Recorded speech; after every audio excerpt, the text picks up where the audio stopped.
In a world where space and time are intertwined, one man dared to challenge the status quo. His name? Dayton Miller. His weapon of choice, a flute. But not just any flute. This instrument held the power to unleash the ether, a pervasive medium once thought to fill the universe. Miller, a physicist by trade, a musician at heart, discovered a harmonic resonance within the ether. He found that his flute, when played with precision, could manipulate this elusive medium. His melodies, a symphony of science, had the potential to shift the very fabric of reality. However, a sinister force lurked in the shadows. The Einsteinian demons. These creatures thrived in the distortion of space-time, causing chaos and disruption. The world needed a hero, and Miller was ready to answer the call. With his flute in hand, Miller played a tune that echoed through the cosmos. Each note, a shot of pure ether, struck the Einsteinian demons, dispelling them back into the void. The world was saved, not by a warrior. All right, gentlemen, we're live. Great. Well, we don't have Toby giving an excellent intro. Oh, that's right. Toby usually does the intro. So shout out to Toby. Happy birthday to him. He's out celebrating. We all wish him a happy birthday. And tonight, Shane's going to be doing a presentation on the history of electricity. Shane, whenever you're ready, sir. Nice. Thanks, dude. I think you're a pretty good announcer on the runner-up, maybe. You got to get like the movie announcer voice, probably. But so history of electricity. What this is going to be based on is entirely a presentation by Eric Dollard. So there's like 3 circulating on the internet from the 90s. Essentially, this is going to be based on one of those presentations. But to set the stage for it, right, we're going to go into... Wow, do you guys see that? Yep. Do you guys see my cursor right now? Yes. You betcha. Is it freaking out? No. Okay. It's just getting big and small with movement.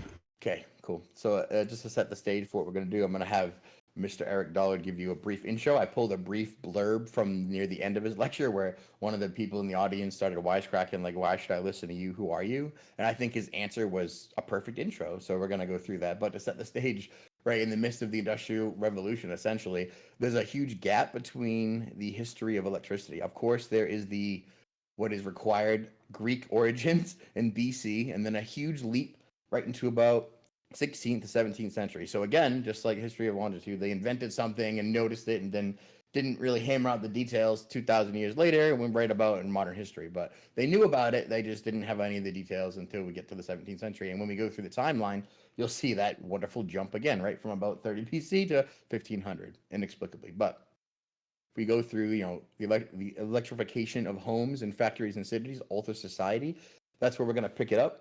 If you look at the invisible rainbow from way back, that is a marked period of sickness, actually, I think. Whenever there's a period of upgrade of electrification, there are times with an epidemic or a flu, right? But it's meant to note that there's a huge period of transition, and they're marked all over the world.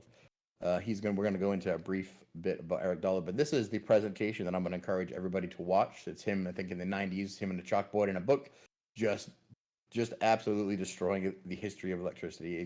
I think it was misnomered or mistitled the anti-relativity theory because he sort of names it that tongue-in-cheek while he's delivering it, and I think the internet took that. But what it's really called is the history of electricity. So if you find that, definitely take a look.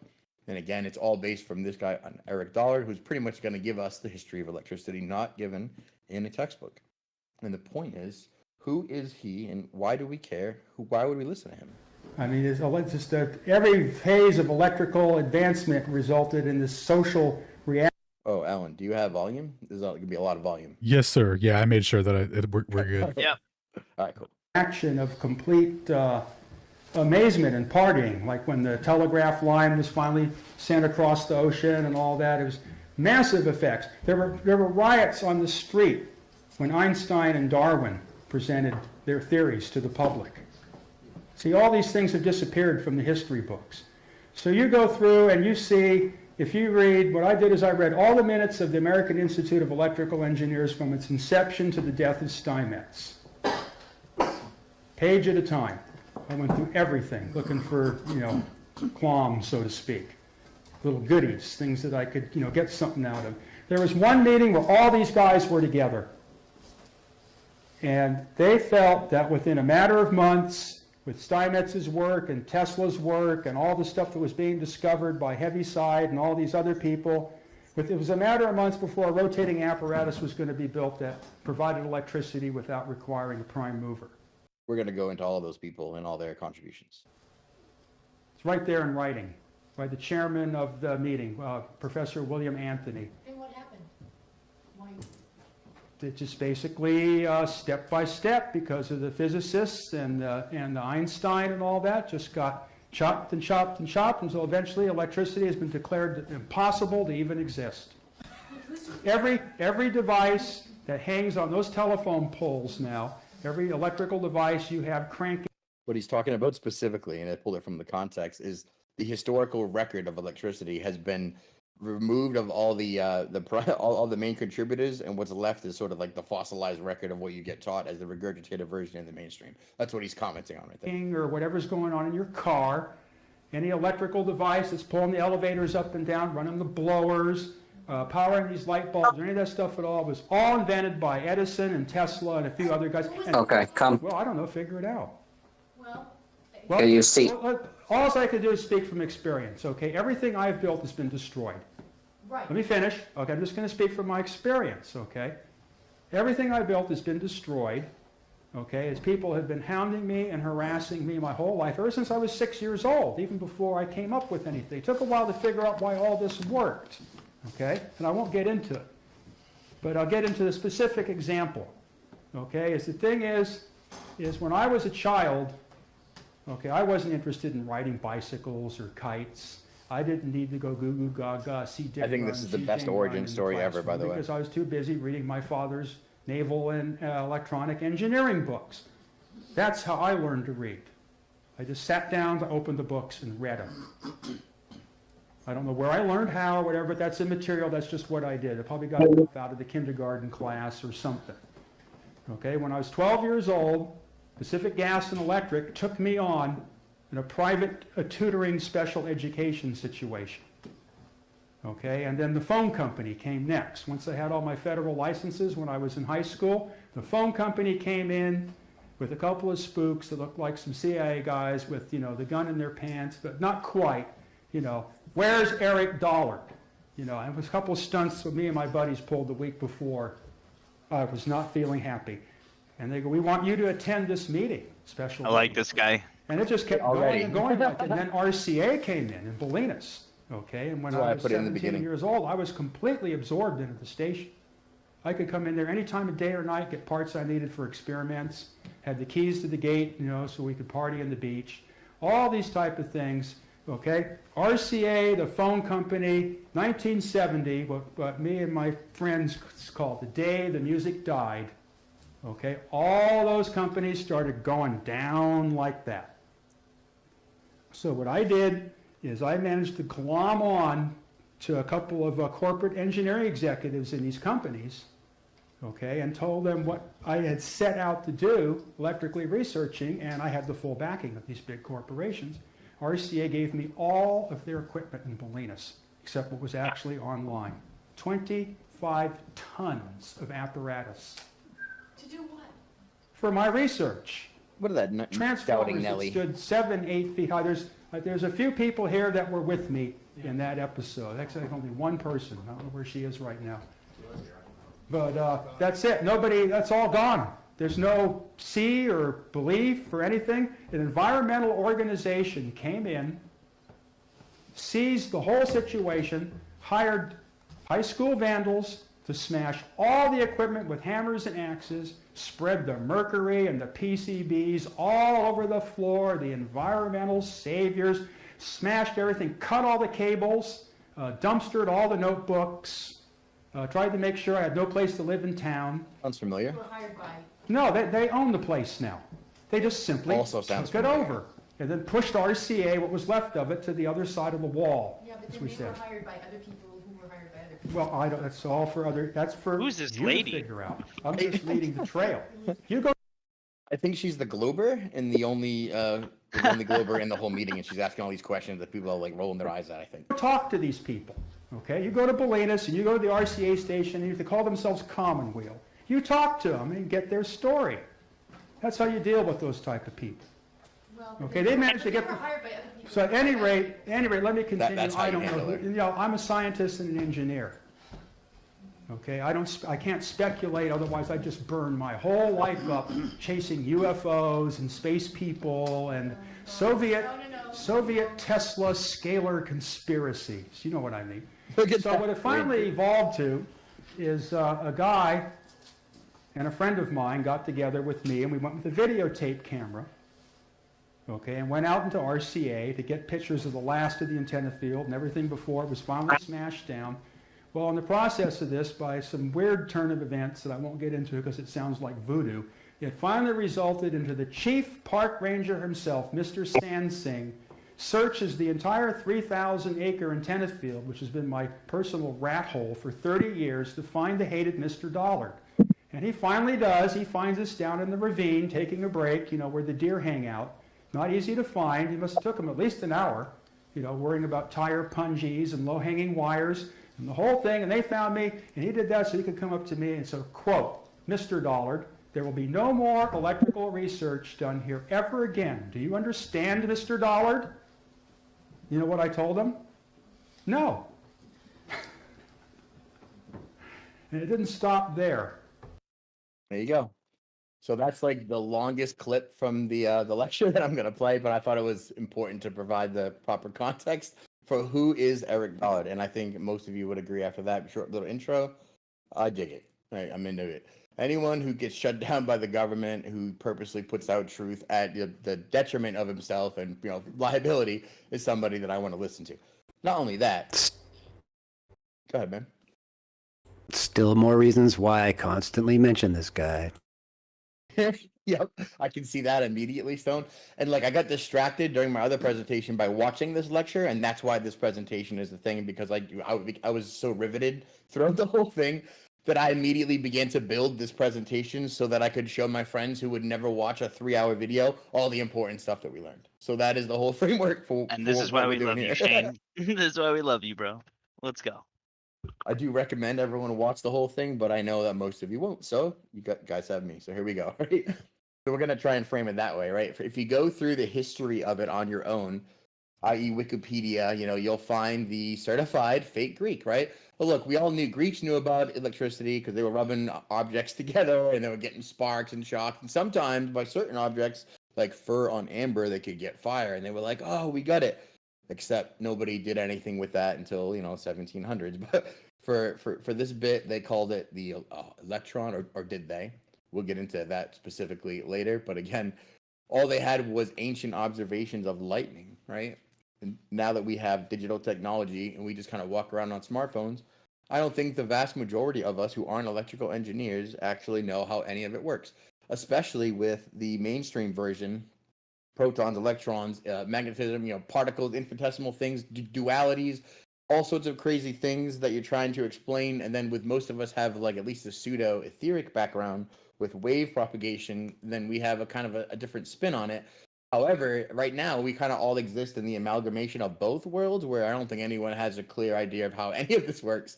So this presentation won't be the finer tunings of how that works, but it will be the brief historical context to get everyone up to speed as to why no one knows how it works, essentially. That'll be the goal. So for centuries, they had way back, again, limited to just natural occurrences. It was just basically lightning, static charge, static electricity, and rubbing things together. They have a couple of important people like William Gilbert, Otto von Guericke, and Stephen Gray, who did the first noted studies of electrical phenomena, right? They call them the pioneers, but we'll get to the actual pioneers. One of them would be Alejandro Volta, right? Who became super famous by making the first true battery, which we're going to go into quite a bit. And this is the basis for how I think leaps and bounds progress from there. If you find the curve of growth for this technology is definitely exponential. So leap by nothing and then leaps and bounds all at once, right? And I think that it's so, like I said before, so ingrained in our daily lives that we take it for granted, yet nobody knows how it works. If you think about your house, it's pretty much entirely plugged in, right? Smartphone, smart TV, computer, other computer, laptop, phone charger, you know, all of it. If it were to die, all of your life were to turn off, if any of you are like me. But if you go to look up the history of this, we'll go through this quick paper that was given to us by our buddy Andrew. He is an electrical engineer and teaches a course on it. It's a super dense PDF that we're only going to briefly outline because it goes through the complete timeline. The entire book is a timeline, so we're going to briefly scan it. But also it goes through the same gap that I noted at the beginning of the historical context, where it's 600 BC, everyone knows, then nothing, and then 1600. Right? Everything happened in 1600 post. I just think that's interesting. But let's look at the book. So I just wanted to go over this book a little bit, provided from our boy Andrew. It is a complete and historical timeline, I believe, from the beginning of antiquity to about 1944 on the chronological history of electrical development. Super cool, super useful. I used a couple of slides from here. However, it's way too expansive for me to go through all the interesting data offered by this. The timeline itself is top notch, I would think. We'll go over a little bit of it, definitely the beginning. But at the end of it, there's also, and there's, let's see, how many, 100 pages of a timeline, I think, before it gets to the end. And at the end, what they've offered is a complete, I guess you call it an industrial history of electrical manufacturing or electrical anything. So they sent a census out to say that they need some data, and then the date of founding, the name of the original company, the name and title of the founder, and the name of the first president. And they make a disclaimer that some are outgrowth of numerous mergers and many changes in corporate structure, yada, yada, yada. So this is the best they could do, they're saying. But it is a complete chronological list of every electrical company's founding, president, and starting date. If somebody wanted to do an entire presentation on that, I do believe that would be possible and something I would like to see, because I'm sure that if you compare these dates and these companies to, say, a outgrowth interconnected web of NGOs, I'm sure there would be significant crossover, and I'm sure the Venn diagram of what did and didn't cross over would paint a very interesting picture. Now, that's just speculation for someone else to go through, but I just wanted to point out this very, very awesome resource and an entire book on the actual chronological history of electricity. So this would be the de facto timeline, mostly not taught in textbooks, and information that probably I wouldn't be able to find anywhere. So thanks, Andrew. It is super awesome. So I have a couple slides pulled from it right here. Again, remarkable that this is the whole first section, right? So there's no pages missing here. It's 600 BC. The same story about amber rubbed with a cloth. They figured it out. Static electricity. Democritus, right? Figured out. Oh, actually, he knew that everything was made of atoms. Right after that. Interesting. Like the proof. Titus Lucretius came around right after that and wrote a poem about the previous discovery and everything's made of atoms, and he made allusion to magnet iron filings. I mean, if I were to say that everything that the Greeks made up is fake, I don't think I'd be wrong, but I'm not going to say that here. We're just going to continue. 1,000 years later, no one discovered anything except now the compass works via magnetism, but they think it because it's attracted to the pole star. Right, so 600 BC to 1000 AD is 1600 years, and we've had all we know, guys, is everything is made of atoms. Democritus told us. We definitely know that it's particles everywhere bouncing with no weight. We definitely know. If we jump forward a little bit, right, we go to 1500 to 1200. So really, nothing happens from 1000 to 1500. Crazy. This is an entry because it says, oh, look, now we have the study of lodestone. We know the properties of magnetism, right? So they've identified the repulsive and attractive force previously identified over here, and that they have these scientists with emphasis on methods of attraction and repulsion. So they're further studying this new attraction, which, of course, the Greeks knew by rubbing amber together, right? So crazy timeline if you look through the major history. But I did want to point out the giant leaps, because there was also a similar leap in the history of longitude and all of the history of maps, history of cartography. Literally all the history has this crazy leap where we knew everything, then there's a big 1,000 years, and then we have history. Anyway, again, so it doesn't happen till the 18th century, so we'll just skip there to where the history starts, or where we were allowed to know. And we have Luigi Galvani, who discovered the relationship between electricity and biological organisms. How did he do that? Well, by electrocuting frogs, essentially. He would observe the muscles of a dead frog twitched when touched with different metals, and he suggested to him electricity and life, and then, bioelectric. which he termed animal electricity. So that gave birth to something like the Leyden jar, which is an earliest form of capacitor, which is something used to store electrical charge.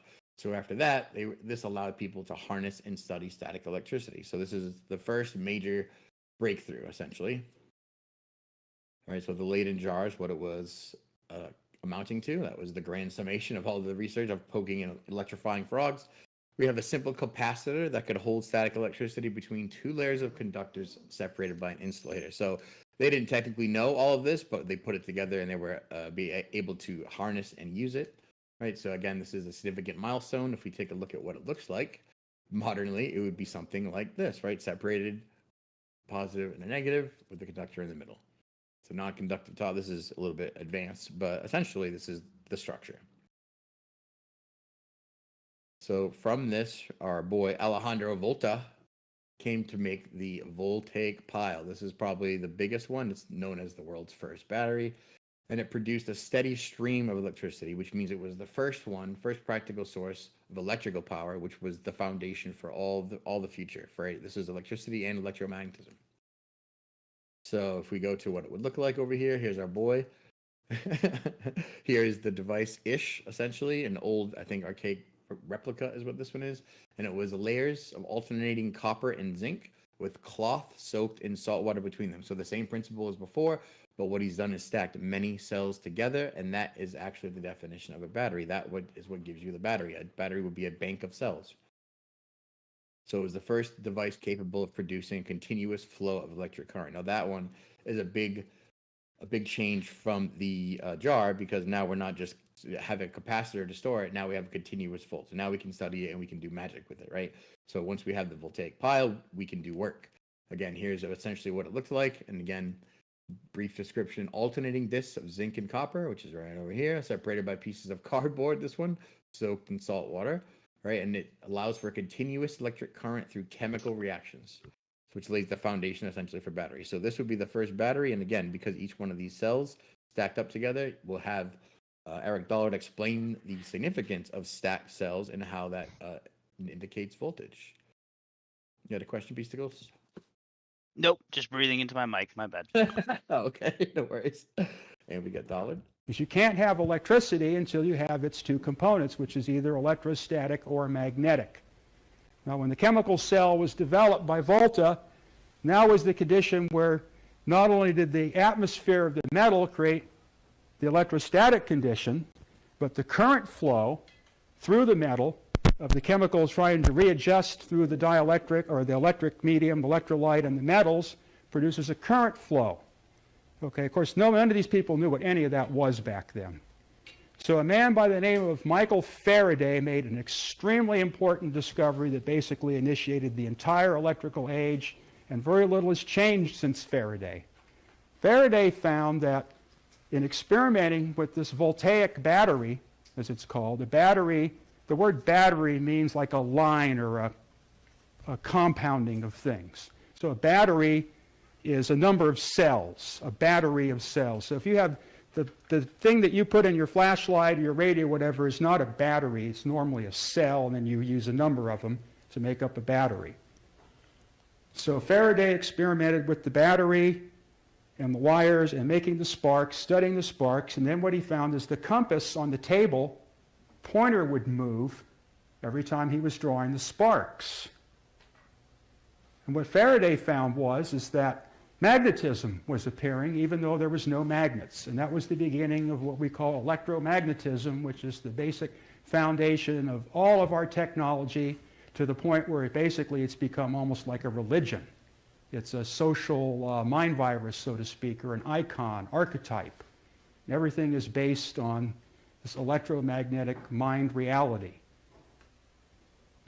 So what Faraday theorized was, if the compass is sitting on one place on the table and the inductive device that produces the magnetism is on the other end of the table, what is there in between?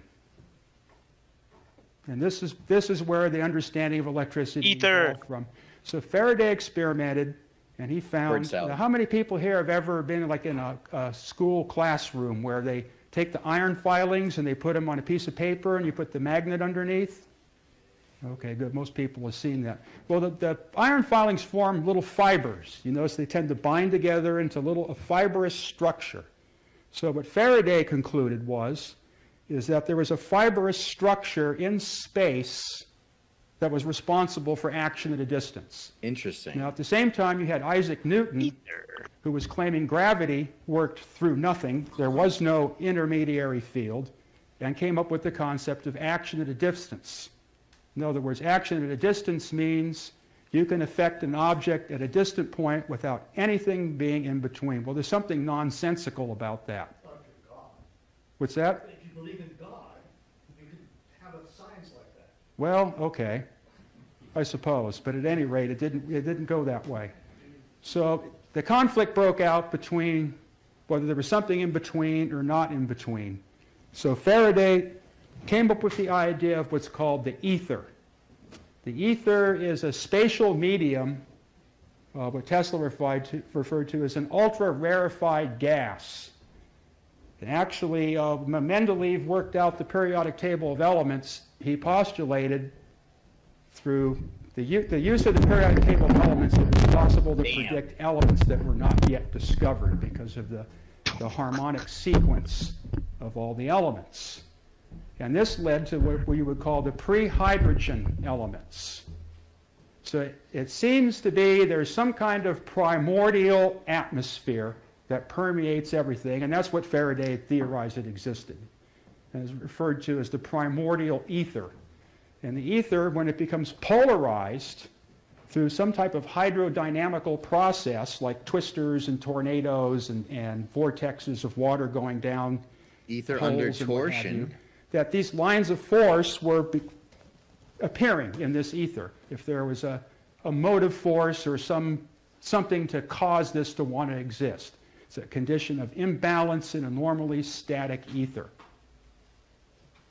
So it didn't go too far with that idea until telegraph guys picked up on the fact that what Faraday had also found was if you take this wire that you drew the fire with and the compass points towards it, well, if I take that wire and I compound it on itself once, twice, 3 times, 4 times, each of the current flows passing over and over give the effect of a higher current. So if I have a current of 1 unit flowing through a wire, if I take that wire and coil it around so that every part, the wires are going in the same direction, will be 1 amp, 2 amp, 3 amp, and if I put 100 turns of wire on there, I have 100 amps. Now I have a magnetic field that makes iron jump around on the table, not just compasses. And this was the beginning of the electric motor and the telegraph relay.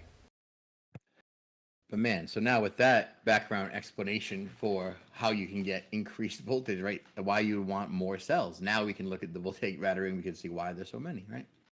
So each unit would be stacked a cell and the entire stack became a pile, right? So back to the Similar concept, Shane, but not quite. He's actually got many stacked on top of themselves to produce higher voltage, What did I say? not more current. Oh, my bad. You see, yeah, Eric was talking about inductive multiplication in terms of loops of wire going past something that you want to influence magnetically, as in with the B field that is inherent in the current conductor. Yeah, that's many turns of wire. And yes, there is a voltage equivalent concerned in transformer technology, for example, but what he was talking about was what the B field is doing in terms of its intensity relative to how much current is going past a particular unit of space. Here we're talking about stacking positive on top of negative in series, on top of negative, on top of positive, on top of negative, on top of positive, to increase the voltage net that's coming out each end. Hey, weren't you supposed to do a precursor to this, Stone? Actually, I've done 2. Were you paying attention? I meant like, I kind of forgot that you had like a presentation thing to do, no? Or no? It's actually a sort of a follow-up on the Musha paper that we did on reading night on Thursday, so I think I'm going to let that slide until reading night and handle it more of as a revisit, a follow-up. Okay. It's more to the subject. All right. Well, in the meantime, if you see any other things, please shout them out, man. That's definitely what I meant. You're spot on. I misspoke. Righto. So I think also we had a different clip in mind, but back to the voltaic pile. With the milestone that it was no longer necessary to rely on static electricity or natural occurrences to study and generate electrical power. That is the goal, right? To study it. So if it only naturally occurs in lightning, opportunities to study it are ridiculously scarce. You don't learn anything about it. That is the reasoning for the brief and sparse historical or historicity of electricity. So if we go back to Galvani and Volta, right? These are essentially the discoveries that we have beginning the scientific age of electricity. And again, we mentioned William Gilbert and Otto von Guericke, but we didn't say anything about what they contributed. They're not actually, I don't have any more information on them in here. So if we go to 17th century and the basic birth of electrical science, we have the seminal work over here, which is De Magnet, right? Published by Gilbert. This would be his work over here. Based on, deriving from back the Greek word electron from amber, because we know that all electricity comes from them rubbing together, right? Amber is causing sparks. Based on the Greek, this is mentioned almost as much as Eratosthenes. If you were to go back and look about how we know Earth is a globe, you'll find this Greek observation of electron and reference to amber all over everywhere. Anyway, if we go back to what everyone probably learned, right? We have Franklin and the study of electricity, but what we don't learn is where it came from and what it was based on, right? I think you might learn the about Volta and the pile and the jar and the first capacitor and the first battery, but that's about it. And they buzz through it to tell you all about the famous and super cool, definitely prominent, and Benjamin Franklin, who knew that if you put a key on a kite, then you can get struck by electricity. But we'll get into that. Actually, let's get into that right now. I know if it's just me, but in school, if you look back at what you learned in history about electricity, all I could remember was Ben Franklin, lightning kite, and light bulb Tesla. All right, I don't remember why I remembered that, but I remember that they wanted me to know who invented the light bulb and that there was a contention between Tesla and Edison, and that Benjamin Franklin discovered electricity by hitting this key with a kite, right? That's what I remember from my grade school. I don't know if that's what they taught. That's what I came away from it with, which is, by God, like an absolute just tragedy worth of misrepresentation of what happened, right? No mention of all the previous people or anything. Man, that's kind of the way I remember it too. Yep. Right. Anyone else remember anything astounding? Do you guys learn about how actually it was Tesla, or the hype between particle and field theory, or where everyone, or how everyone already knew everything was particles, right? No, the whole basis was in electrical field theory, except we just learned that everybody always knew it was particles. So that's weird. Frankly, when I first learned everything that there was to know, I guess that's a pretty harsh expression, but when I learned enough about the sheer hundreds of thousands of volts that are involved in a lightning strike, and then thought back to this Franklin myth that he put a key in between him and the kite, and somehow lightning was striking it, and he somehow lived. that always the most entertaining part is that we are led to believe that the lightning stopped at the key, when what we've really done here by having a human meat sack full of water and salt on the ground holding the string, that the lightning jumps thousands of feet downward towards the kite, which is the low resistance path the rest of the way to the ground, so that it doesn't have to spend a lot more volts going those extra feet. In fact, it's a far easier thing to do with all that matter in the way. He is the thing that is helping the lightning ground out. It would have gone right through him. He would have done the crispy bacon if that thing had hit his kite. And it's just hilarious. And it is 1.1 gigawatts. 1.21 gigawatts. Wow. How much of that do you need to light up the DeLorean to go back in time? Is it equivalent? Like, how many Ben Franklin keys do you need to power a DeLorean, do you think? That's a good question. I just pictured the moment, the electrical moment of grounding, when that path is lit up and conducting from the cloud to the ground through the meat sack. And I'm thinking, okay, Yeah, sure, that's what happened, buddy. I like how this How Stuff Works slide that I pulled is already trying a modicum of history revisionist to be like, well, it wasn't that he got struck. It was that actually it was a product of the cut in the key being in a strong electric field, which is, getting close to the truth. Yeah. Getting close there. They're not quite coming out with it yet. But we all know that this was how electricity was discovered, right? Crazy. Probably the biggest thing that came from that was the conductor, right? When they figured out, oh, hey, if you attract a lightning strike, it's less likely to go elsewhere. So they started building these rods on top of houses. That I almost believe as true. I'm not sure if I have anything to doubt that. I think that we see those everywhere now. But if they can attribute this to him, I'm not sure. I think it's just another screwing of the public where it's the idea that has been completely misappropriated in how it's being utilized. That, okay, the lightning rod makes sense. That if you want to make lightning safely go to the ground and not anybody else nearby, okay, that's a good option. But the point is, don't put it on your house where you live, because it's going to also seek other paths on its way to the ground, regardless of the low resistance of the rod itself. We're still talking about hundreds of thousands of volts of potential trying to make those last 30 feet to the ground.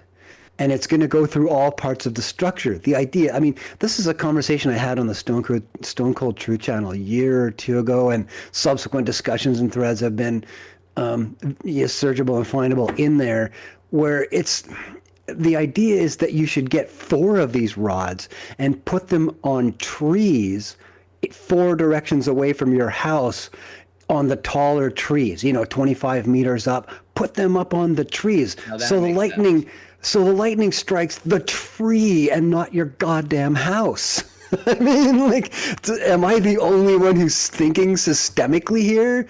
I'm just amazed at the weirdness at which the way that lightning rods have been sold to the public. I mean, now that you say that, that is definitely the way they should be used, right? To guide them away from your house. It's not like you want to put it on top of the thing you want to protect. You see, when somebody actually explains it to you, it's like smacking your forehead, kind of simple, right? But nobody's thinking that hard. They were probably once used to harness energy. Perhaps, but not from lightning. I mean, that's how what's the Corona motor? Gently getting, the higher you go, you can direct current. Yeah, you're harvesting the electrostatic potential in general with that. That's a constant flux. Lightning strikes are right there, here and gone for a long time. That's not what you really want to try and harvest. Neat though. So yeah, I totally accept Stone's explanation for lightning rods being bullshit from Benjamin Franklin's historical kite. I don't think I buy that. I think that they definitely are being misused. So why are they being misused? So why would they have an invention and then give them to a bunch of schmucks and put them on top of the house? Because they're schmucks. They want to screw the public and laugh. It's as far as I can see, that's the only reason. That from the beginning, this should have been part of building code, that nobody puts a lightning rod right on their house. But now I need to see Elite's house with the 4 and the corners and no lightning rod on their house, just so I know that we're getting screwed. Everyone saw the blue when they were getting whatever you call it, directed energy weapon. Anyway, if we go back to the historical precedent here, we have touched on, of course, back from frogs and frogs with being electrified to detect bioelectricity has gone to the capacitor, the voltaic jar, and then we have the voltaic pile. No, sorry, the Drayton jar voltaic pile. Popping on over here, we have, of course, again, this being constantly recharged or manipulated. That's what they can study. Because of that, you have your iPhone batteries, right? All based on the voltaic pile, essentially.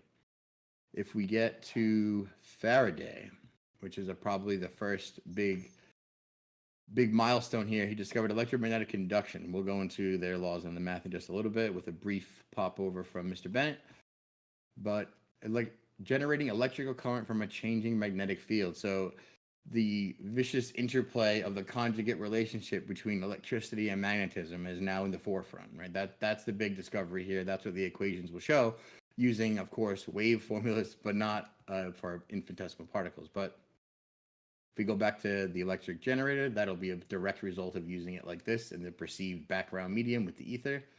And of course, we'll go into the magnetic induction. So if we go through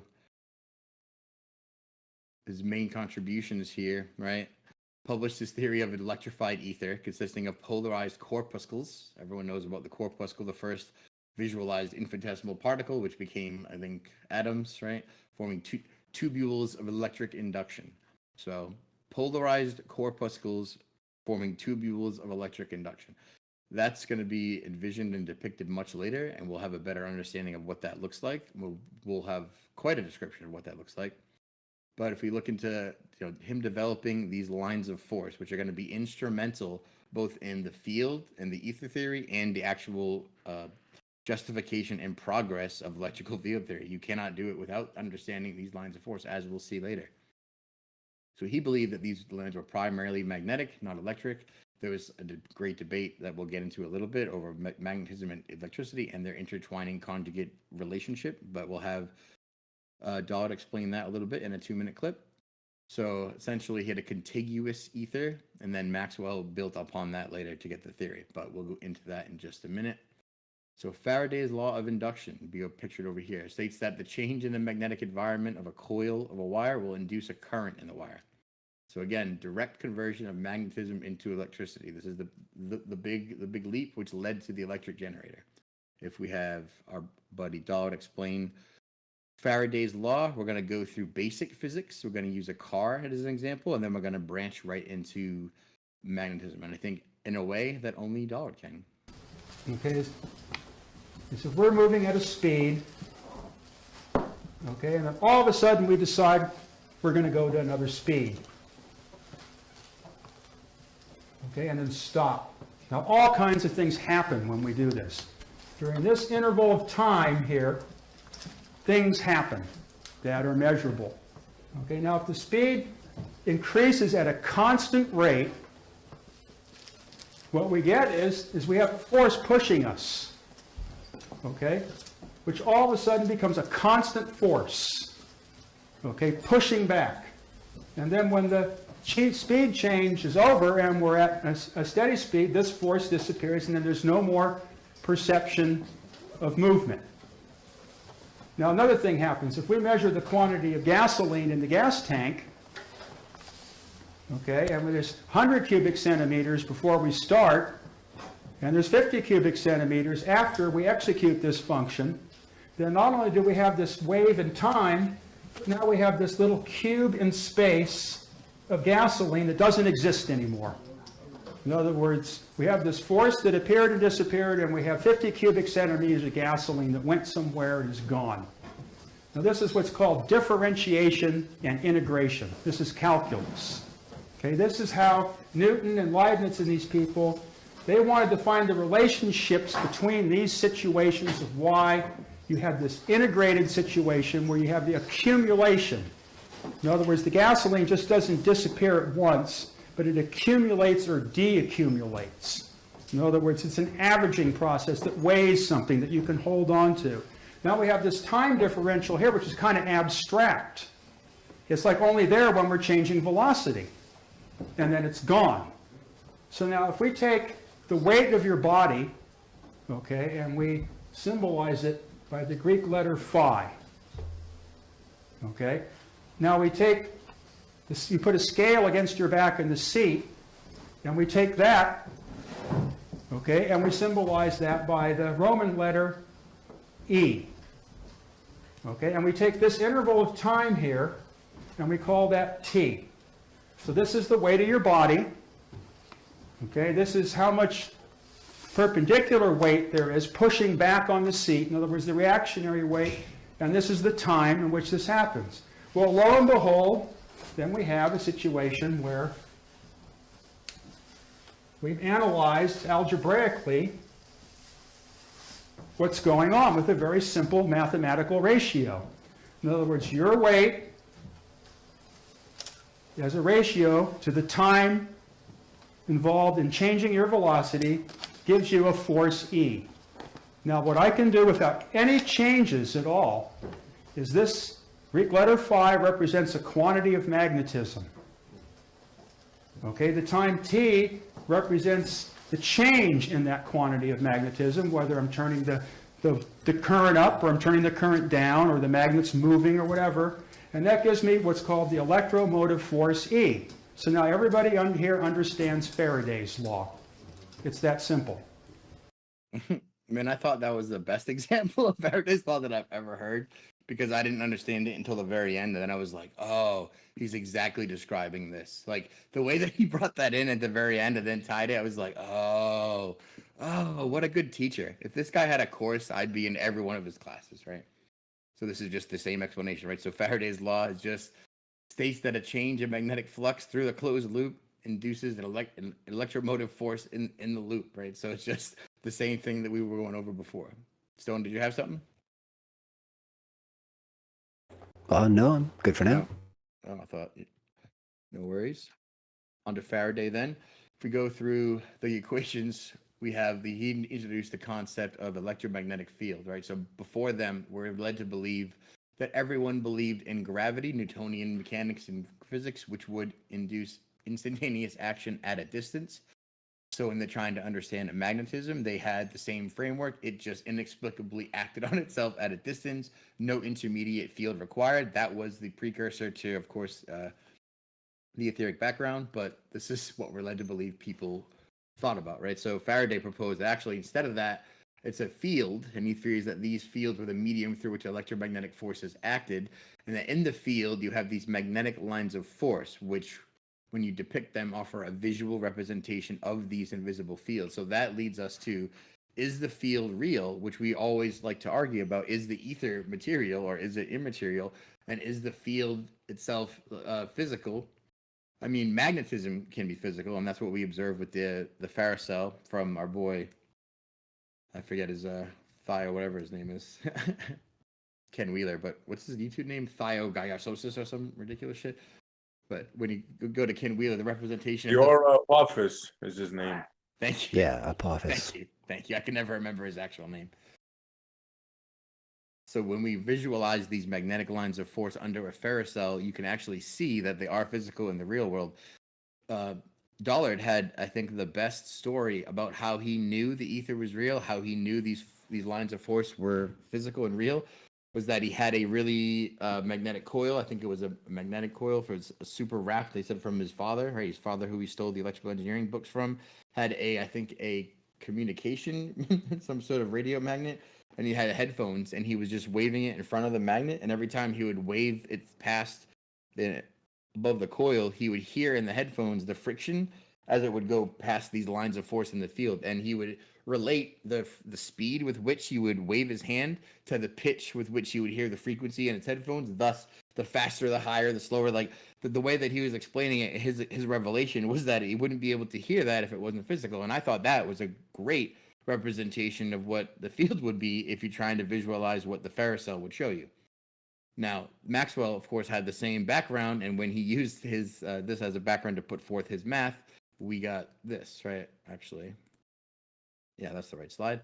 So here's Maxwell's equations, right? Which could actually probably be called Heaviside's equations. I think we'll get into that in a little bit. But yeah, here's the equations represented. Here's the equations explained, right? Gauss's law for magnetism. So this describes how electric forces, charges create electric fields. And then the law for magnetism, that there are no magnetic monopoles. The magnetic fields are always generated by dipoles. And then Faraday's law of induction, how a change in magnetic field creates an electric field. And then Ampere's law, the electric currents and changing electric fields produce magnetic fields. So all of these, I think, would symbolize the integration of the conjugate relationship between electricity and magnetism. Without the integration of those two, these laws wouldn't work and they wouldn't be possible. If we take 2 minutes to hear from our buddy Robert Bennett, who did a brief interlude on ether vector theory, and which did include Maxwell's laws and how to interpret them. So we're briefly going to take a look here. This is how you can look at Maxwell's laws and interpret what they actually mean. We know the divergence of B is equal to 0, which means magnetic field lines never end. They always consist of circles or loops. suppose we let the vector B be the curl of some vector A. Now, mainstream picked A as the symbol, but it's interesting because ether is what it really represents. If B is the curl of A, then the divergence of the curl of A must be 0 because of this identity. If we use the other Maxwell's laws, we find the electric field is the gradient of a scalar potential phi minus the rate of change of A with time. Now, if you use the electric and magnetic fields, there are 6 of them, 3 in space for each one. But if you use the vector potential A, you have only 4. Maxwell's laws, which are expressed as electric and magnetic fields, simplify to only 4 things that are needed if you use an ether field, an ether vector potential. What? And this is more fundamental than E and B because from the vector potential, I can determine what the values of E and B are. It's because it's a composite vector. Yep. Boom. Yep. So that's awesome. I mean, he went right through exactly how to utilize, and then he explained quite eloquently how the current model is just an extra step added to hide the true underlying model, right? They couldn't tell you that it's the ether field. So extra layers. It's kind of like how they had to invent an ECI frame when ECEF would work when they have Sagnat corrections that have to be hidden by a frame that matches sidereal time to the rotation spine so that any difference in an east-west vector gets hidden up in the translation. Kind of the same thing happening, right? The takeaway here would be that this revolutionized physics by showing that electric and magnetic fields travel through as waves. So not particles, not infinitesimal particles of beings of duality that can sometimes be one thing and then sometimes another, depending on which eye you're looking at it with. Like, no. They absolutely knew it treats it as a wave. That's how the math works. That's how you have to experiment with it. That's where the progress comes from. So hold on one second.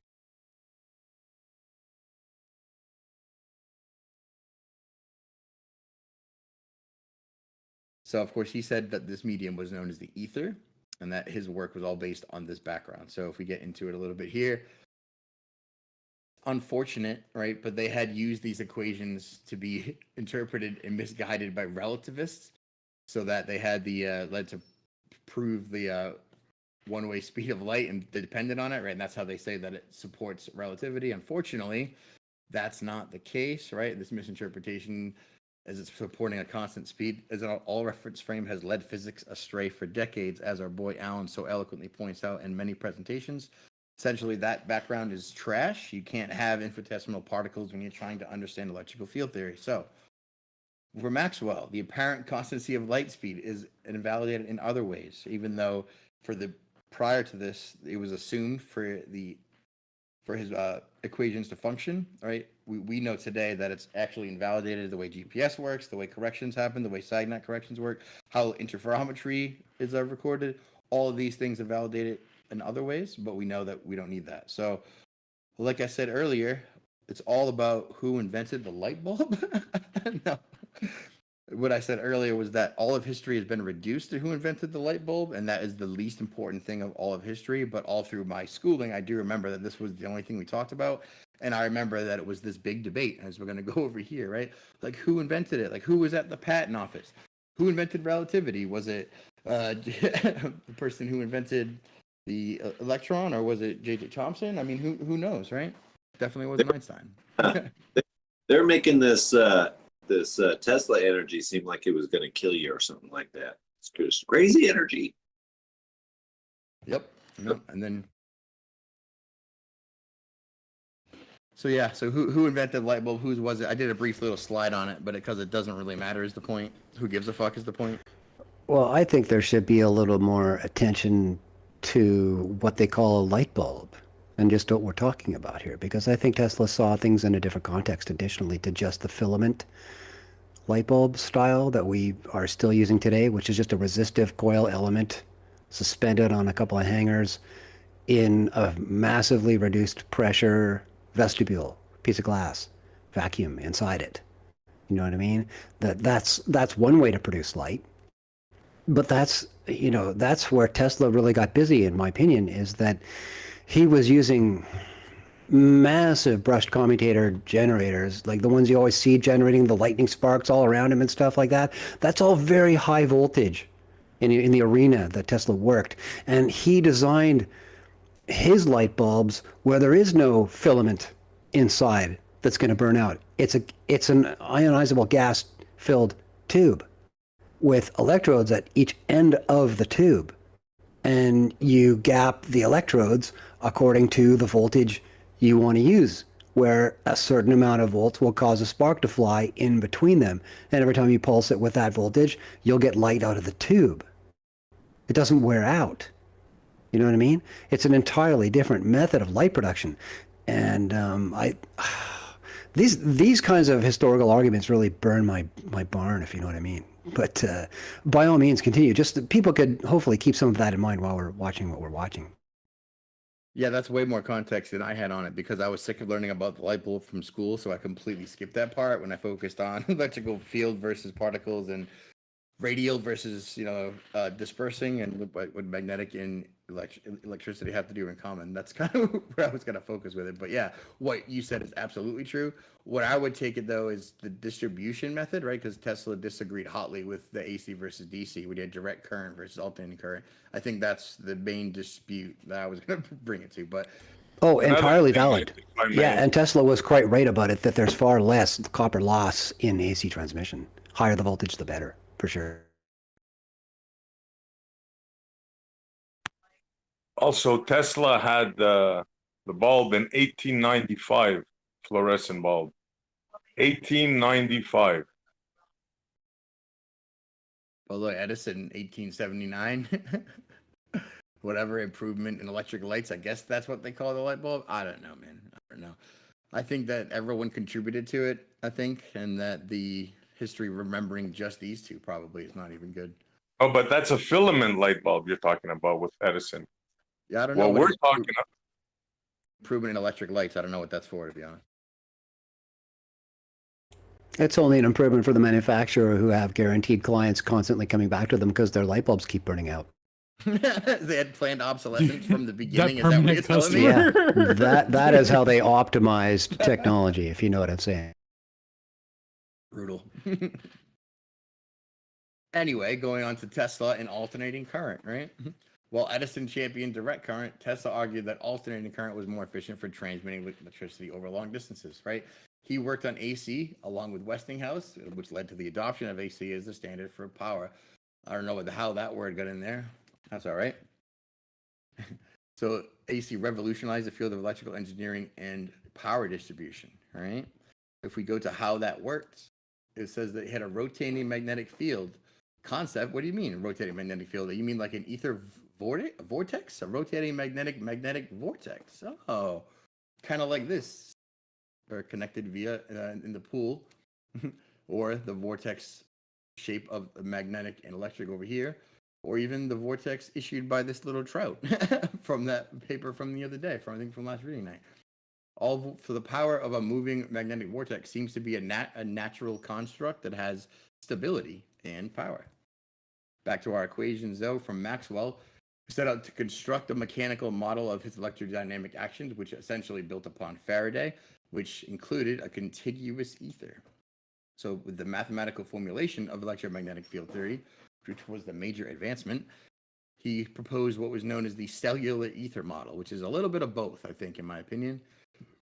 It says that the magnetic medium is divided into small portions or cells, not unlike the battery, and division or cell walls being composed of a single stratum of spherical particles, these particles being electricity. The substance of the cells are supposed to be highly elastic, both with respect to compression and distortion. So he's essentially describing the background, but in little tiny cells. Kind of amalgamation of particle and ether theory, I think.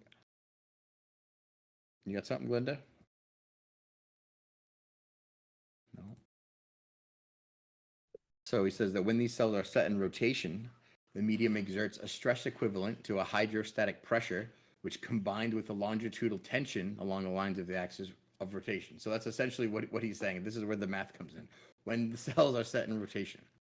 So his theory is dependent on the density of the cells would be proportional to the capacity for the magnetic induction at the corresponding point in the physical system. course, the other point would be that the magnetic indirection of the cell's rotation would be proportional to the magnetic force. So all of this is just to go over his ether theory based upon cells, right? And again, it was the ratio between electrostatic or dielectric and magnetic energies in an electromagnetic system must always equal the speed of light. So this is one of his established proofs, and this is what I think our buddy Mortawan was pointing out and trying to get us with. The constancy of the speed of light inherent in this equation, I don't think is going to be a problem. But if we get to it a little bit, if we go to where all of our Heaviside comes in, essentially, actually, we'll get to that in just a sec. But Maxwell's work laid the foundation for all the future developments in electromagnetic theory and electrical engineering. Again, because now we're sticking to the field, we have electrical field theory. We're not sticking to particles with phantasmal space with no mass. So Heaviside essentially simplified Maxwell's electromagnetic theory, reducing the original 20 equations and 20 variables to the 4 vector equations we now know as Maxwell's equations, which Bennett reduced down to 3 vectors, right? It had this 4 or whatever. So essentially the symbolic addition he made was to reduce what was there to make it more simple so that everyone could be able to use it in the field. So he introduced these super important concepts also called impedance, inductance, and reactance. We'll get to those on the next slide, but essentially that's a big contribution, right? Heaviside introduced the most important relative sort of metrics that we have today. Without, we wouldn't recognize magnetism, essentially.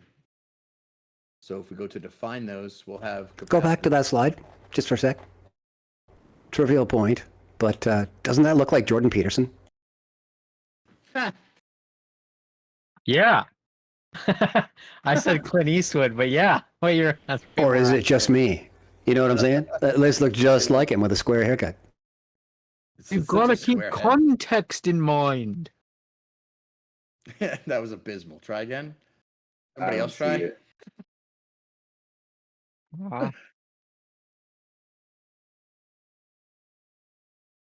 You could do better.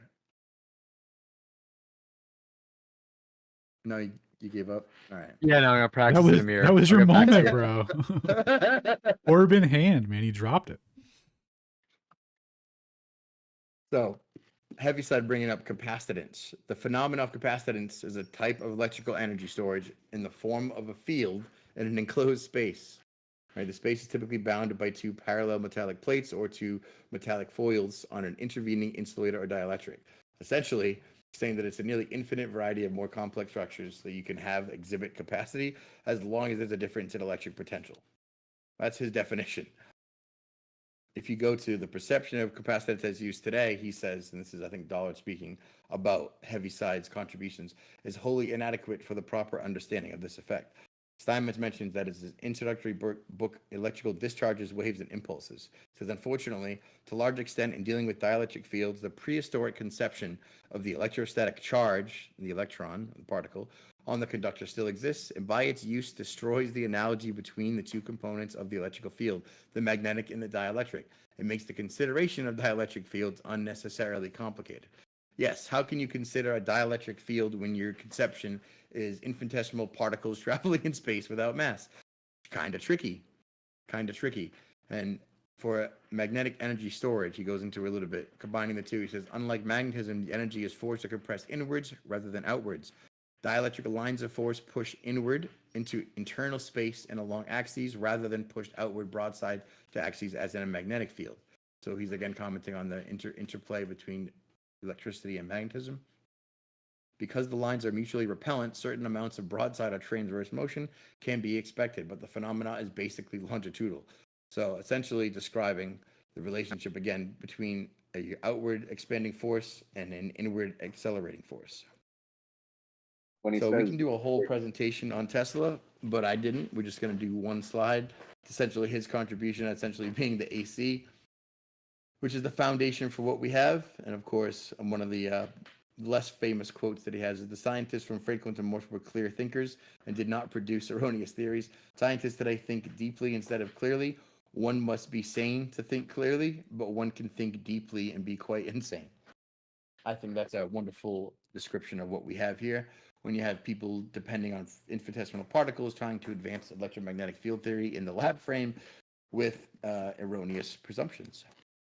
So his basic philosophy was so different from everyone else. Strong advocate for practical experimentation with clear thinking. The fact that it had to be said like this could tell you that it was a stark comparison to his contemporaries.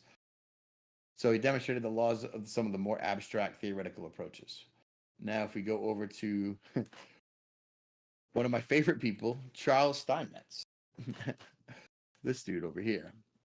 Hey, could One I? of the biggest contributions. He's developed the symbolic method of electrical representation. So essentially, the Steinmetz method, right, more accessible to engineers. It took what was complex calculus and integrals and made it essentially algebra, so that we can use it to and use the form of addition to do basic electrical engineering, which we'll show in just a minute. But before we get there, speaking of capacitance and induction, right? Have anyone ever heard of the Philadelphia experiment? I'll bet you haven't heard of it explained like this. Oh, have you? Because I had no idea in this framework what they were describing, and the way that Dollard explains it real quick, I thought was amusing. So we're just going to listen to that real quick. Alexanderson developed, based on the Marconi system, another type of radio. Now this radio is not really clear how this one works. This starts to get into the fringe area of radio propagation. And the net result that's implied by the way the system is laid out, where Tesla's system kind of drills a path from one place to another and doesn't spread out, but there's still electrical lines of force of connection. The Alexanderson system seems to be kind of a prelude to a situation where electricity will disappear in one physical location and reappear in another physical location without anything going on in between. In other words, a true action at a distance. What? As far as like the conspiratorial or theory end go, I would go so far to say that two properly constructed devices based on Alexanderson's principles, if you have one antenna in San Francisco and you have one in Los Angeles, and everything was tuned up right, that if you were standing in the one in San Francisco, you would be simultaneously standing under the one in Los Angeles as long as the generators were running. That is the implication of that particular technology or engineering, and that's what makes it worth studying. Could you comment if you wish that the Philadelphia experiment might have been a variation of that? Well, see, the Philadelphia experiment I don't know about because that's not there. You know what I mean? I understand. But yeah, the Philadelphia experiment would have to be, yeah, it would be something similar to that, but it'd be more like that integratron. But we're starting to get into that direction.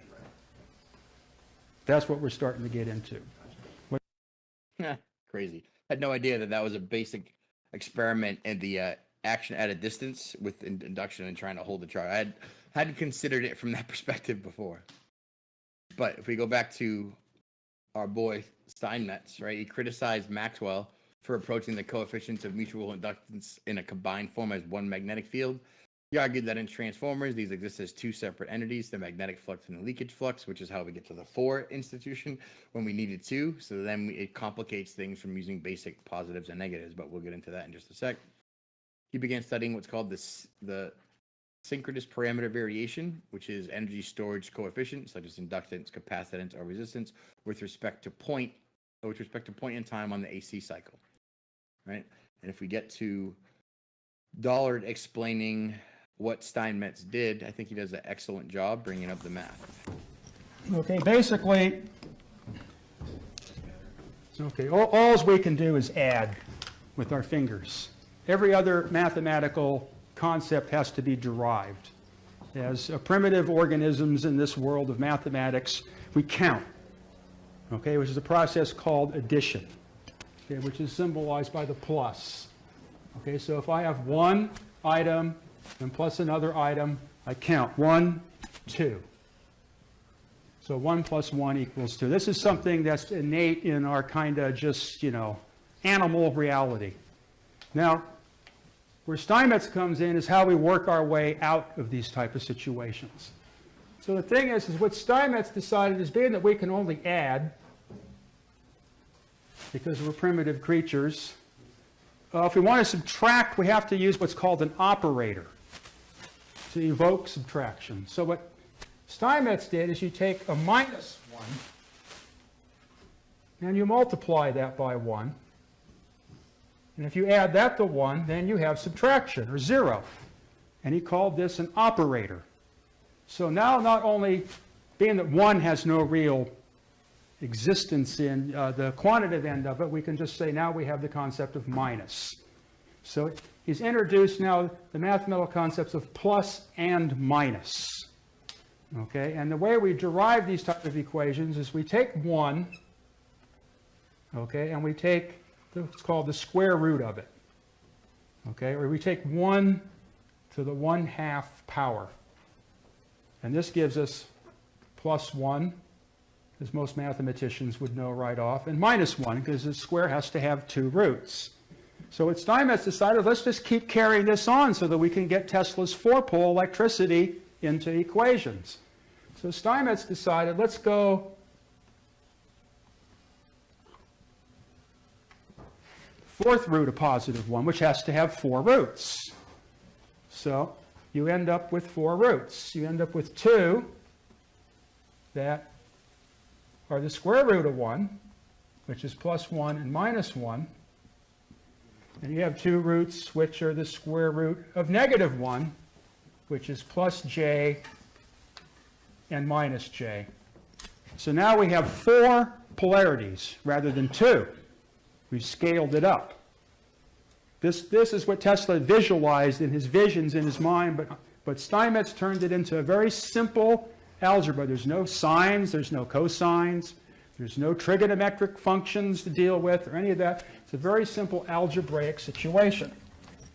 And from that, they'd be able to induce the field of electrical engineering and have people in the field actually use the equations in real time with practical parameters and actually use it for practical solutions, right? So without that, they wouldn't have been able to. Now, if we go into the structure of the field, we can get into the difference. So you have the magnetic lines of force, which are circumferential and rotary in character, right? They surround electrified objects in closed loops, and they can never end in space, right? Around in closed loop. Dielectric or electrostatic lines of force are radial and terminate in what J.J. Thomson called intermolecular dimensions or counter space. So they terminate out here. If we go over to an older interpretation and visualization, right? These would be magnetic. So if we have the basic differentiation of polarity is a little bit a hot take, right? With the etheric background, we have charge and discharge, just the 2 states of equilibrium, which would be seeking each other. They visualize it as positive and negative. It is held up in an atomistic and particle framework, but not to worry. They are kind of talking about the same thing.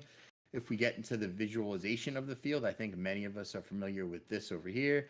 And of course, this over here with our ferrocell, the magnetic lines of force. Looking at over here, we have in the middle, we have the, I'm going to call it a bisecting great meridian, but that's my other presentation. We have the plane of inertia between the two forces, right? With the points of counter space.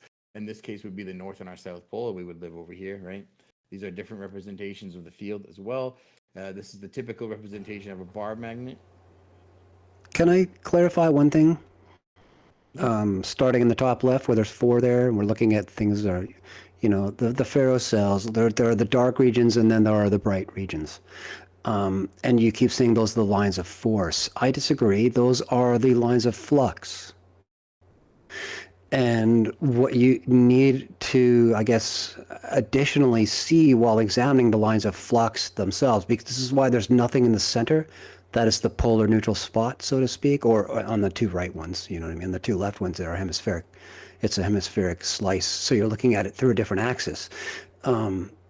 Make sure that we're clear in our heads, gang, that these are actually lines of flux. Same with the magnetic blue and red in the top right in the other image to the far right. Top right, unlike poles attract, like poles attract. And up, you got the north-south, south-north thing going on with the magnets in the top right. Again, those arrows on those lines connecting north to south, those are magnetic lines of flux, not force. The force comes from the dipole itself, the fact that it is polarized in a solid state form of polarity. This is why we call it a magnet. Just to be clear. Thanks, man.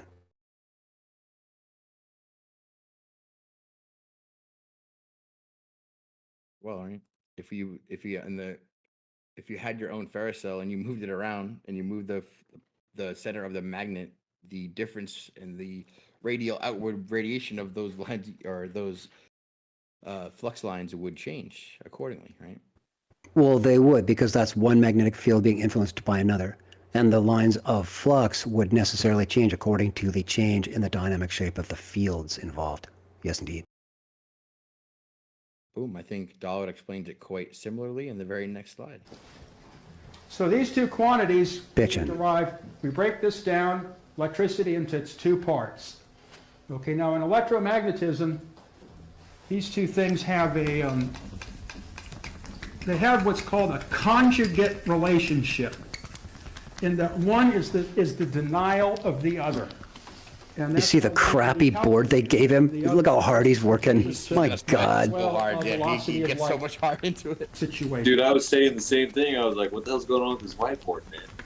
Dude, it's So like if we take this electrical so much field, elbow let's start to grease. see what the electrical field looks like. I've never seen so much stuff. Eric's a trooper, man. He can handle That's anything. the one that everybody knows. He's still about. teaching That's you what while we're he's using, so cleaning. there'll be no confusion in this area. 5 minutes later. Okay, what I have is I go out in the street, and I look down there, and I see these two black wires up on the poles. Okay, the old 1800 municipal railway DC wires still run down this street that's Fulton here. Okay, so we're gonna see what's going on with these wires.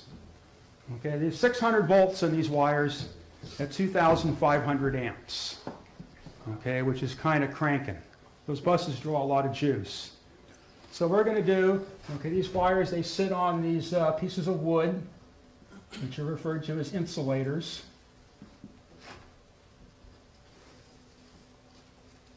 I'm sorry, how many volts? 600.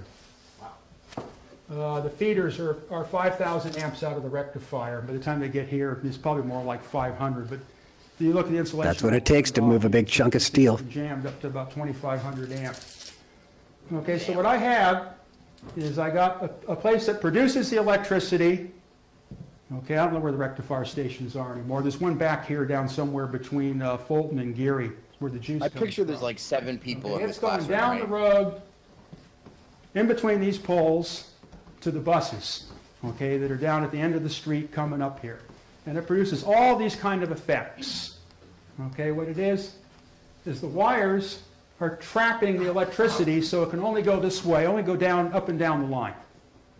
Okay, it can't go over here or there or whatever. It's got to go one way. There is no electricity flowing in the wires whatsoever to speak of. It's non-existent. It's in the space between the wires. So now if we take these two conductors and we take a nice sideways chop so we don't have to look at the length, okay, we find that around these pieces of wire are circulations of ether.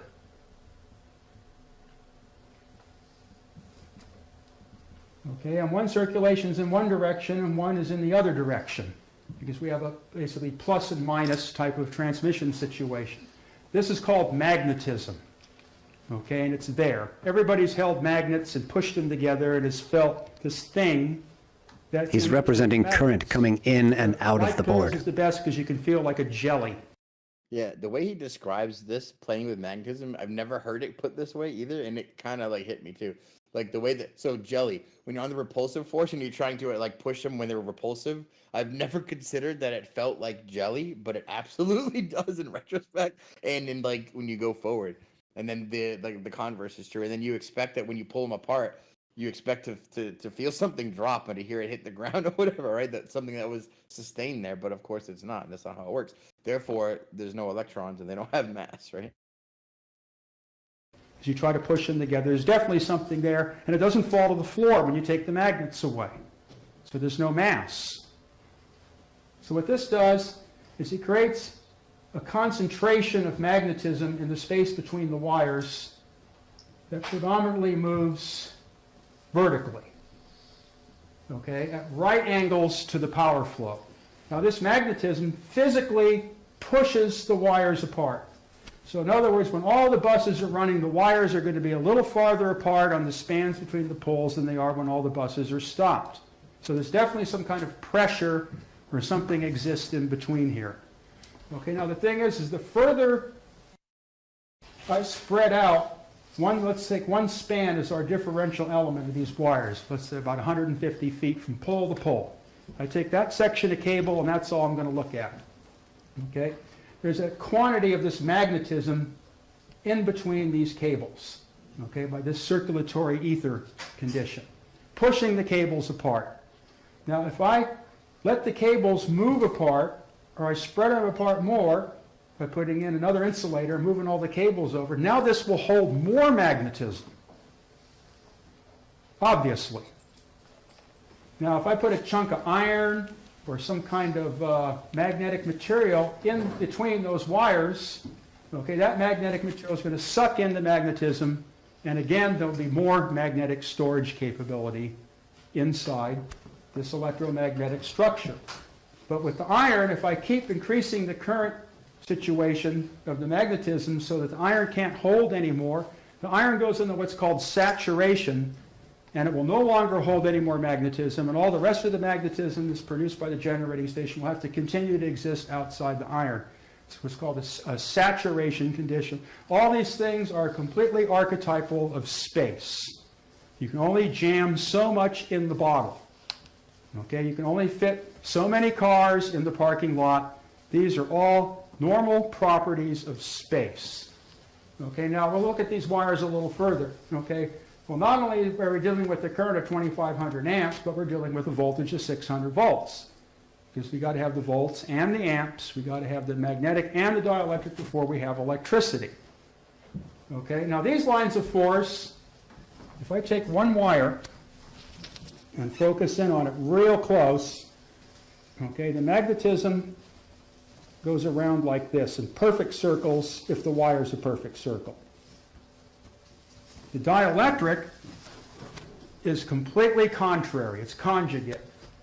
If everywhere in space a magnetic sectional line of force has direction, the dielectric field will always be at 90 degrees of that, and there's no alternation of it possible. Okay. So we have where the magnetism is concentric, the dielectric is radial.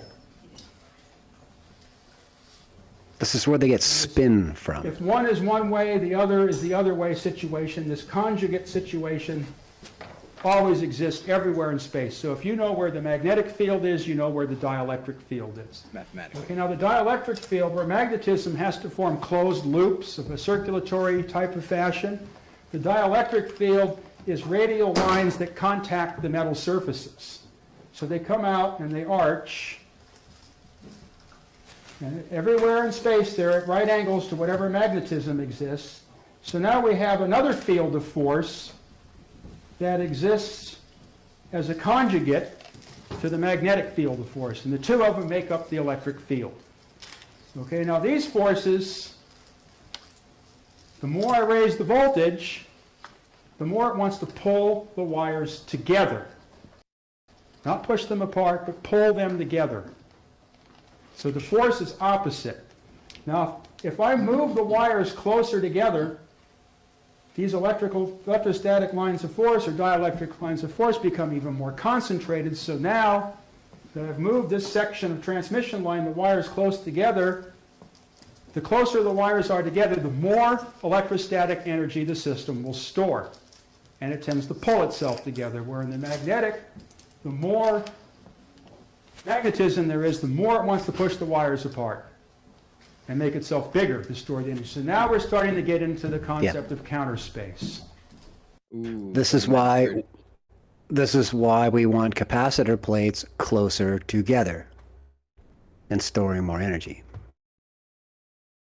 He just said, and this is how we get into counter space, and I do have that as a bonus clip just for Stone at the end, but it's lengthy, so I don't know if you want to get into that. The continuation of that clip is juicy. Yes, please. It's juicy stuff.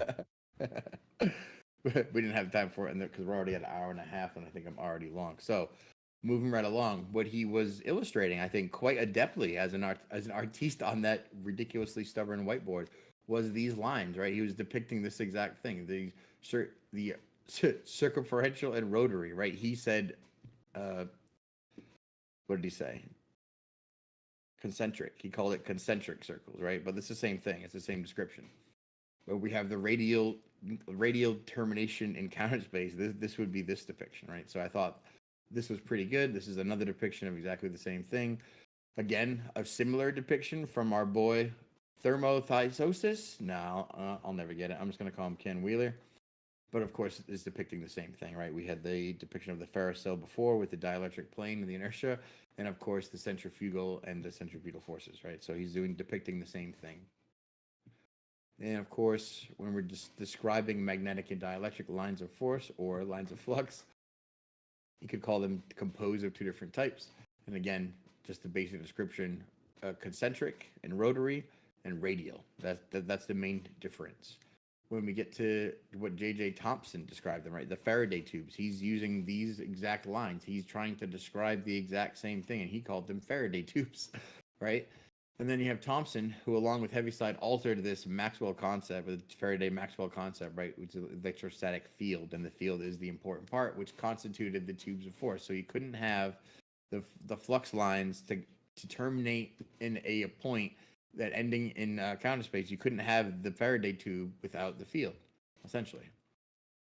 So electrostatic in this point was considered primary, and they had magnetism being a secondary effect circling around the dielectric.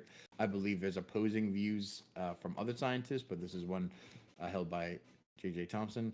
And of course, the Faraday tubes were seen as stretching from positive to negative electricity, or from our original example, spanning the difference from charging to discharging, or just the two different states of equilibrium, right? If they have a positive seeking negative, then a charge would seek discharge and vice versa on all fronts. No big deal to go every which way you want to describe it. It's really just two sides of the same coin. So Thomson suggested that the strength of the tubes was such that when they terminated on a conductor, there was a charge of negative electricity equal to that associated with an atom, which would be of a monovalent element, something like chlorine in electrolysis. So what we're saying here again is his basic definition is required to be a field and required to have flux lines, and then these flux lines terminate at a point, and that is what this whole thing is based on.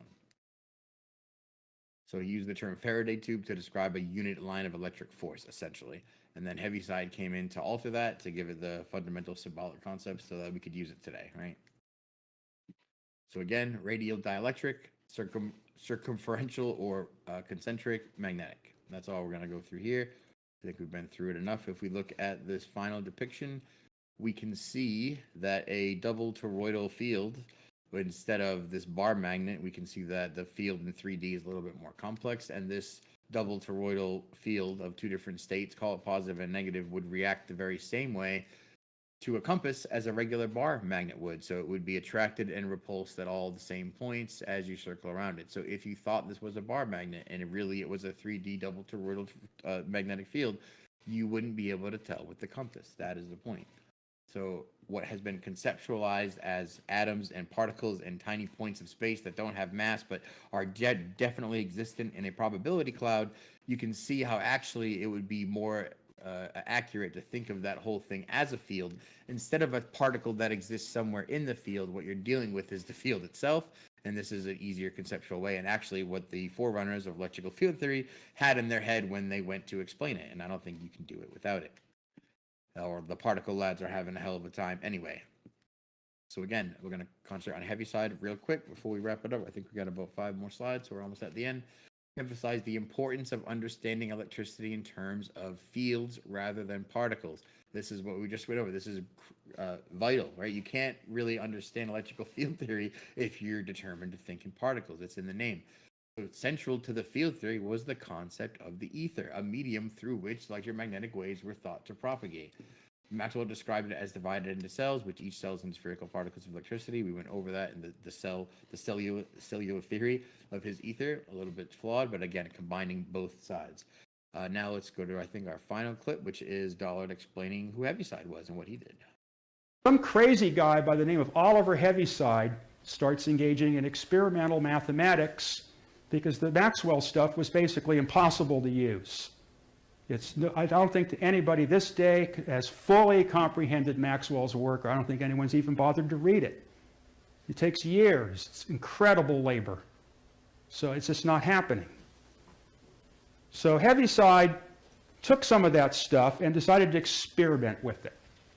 And Heaviside kind of detested the calculus situation and wanted to come up with a basic algebraic expression that was easily soluble and not all these incredible differential equations and partial derivatives and the things that was just too hard to deal with. You just couldn't apply it to a working situation without twisting your head inside out. So what Heaviside theorized the problem on the cable is the cable is in reality propagating not a magnetic wave, but is propagating an electromagnetic wave. So the electromagnetic wave, having two parts, had two basic waveforms that had to be kept in match. So Heaviside solved some of the Maxwell's equations to come up with the famous equation in electrical engineering called the telegraph equation. You got it. Okay, the telegraph equation turned 20 pages of Maxwell's work into one simple algebraic expression. I'll write it down here on the board.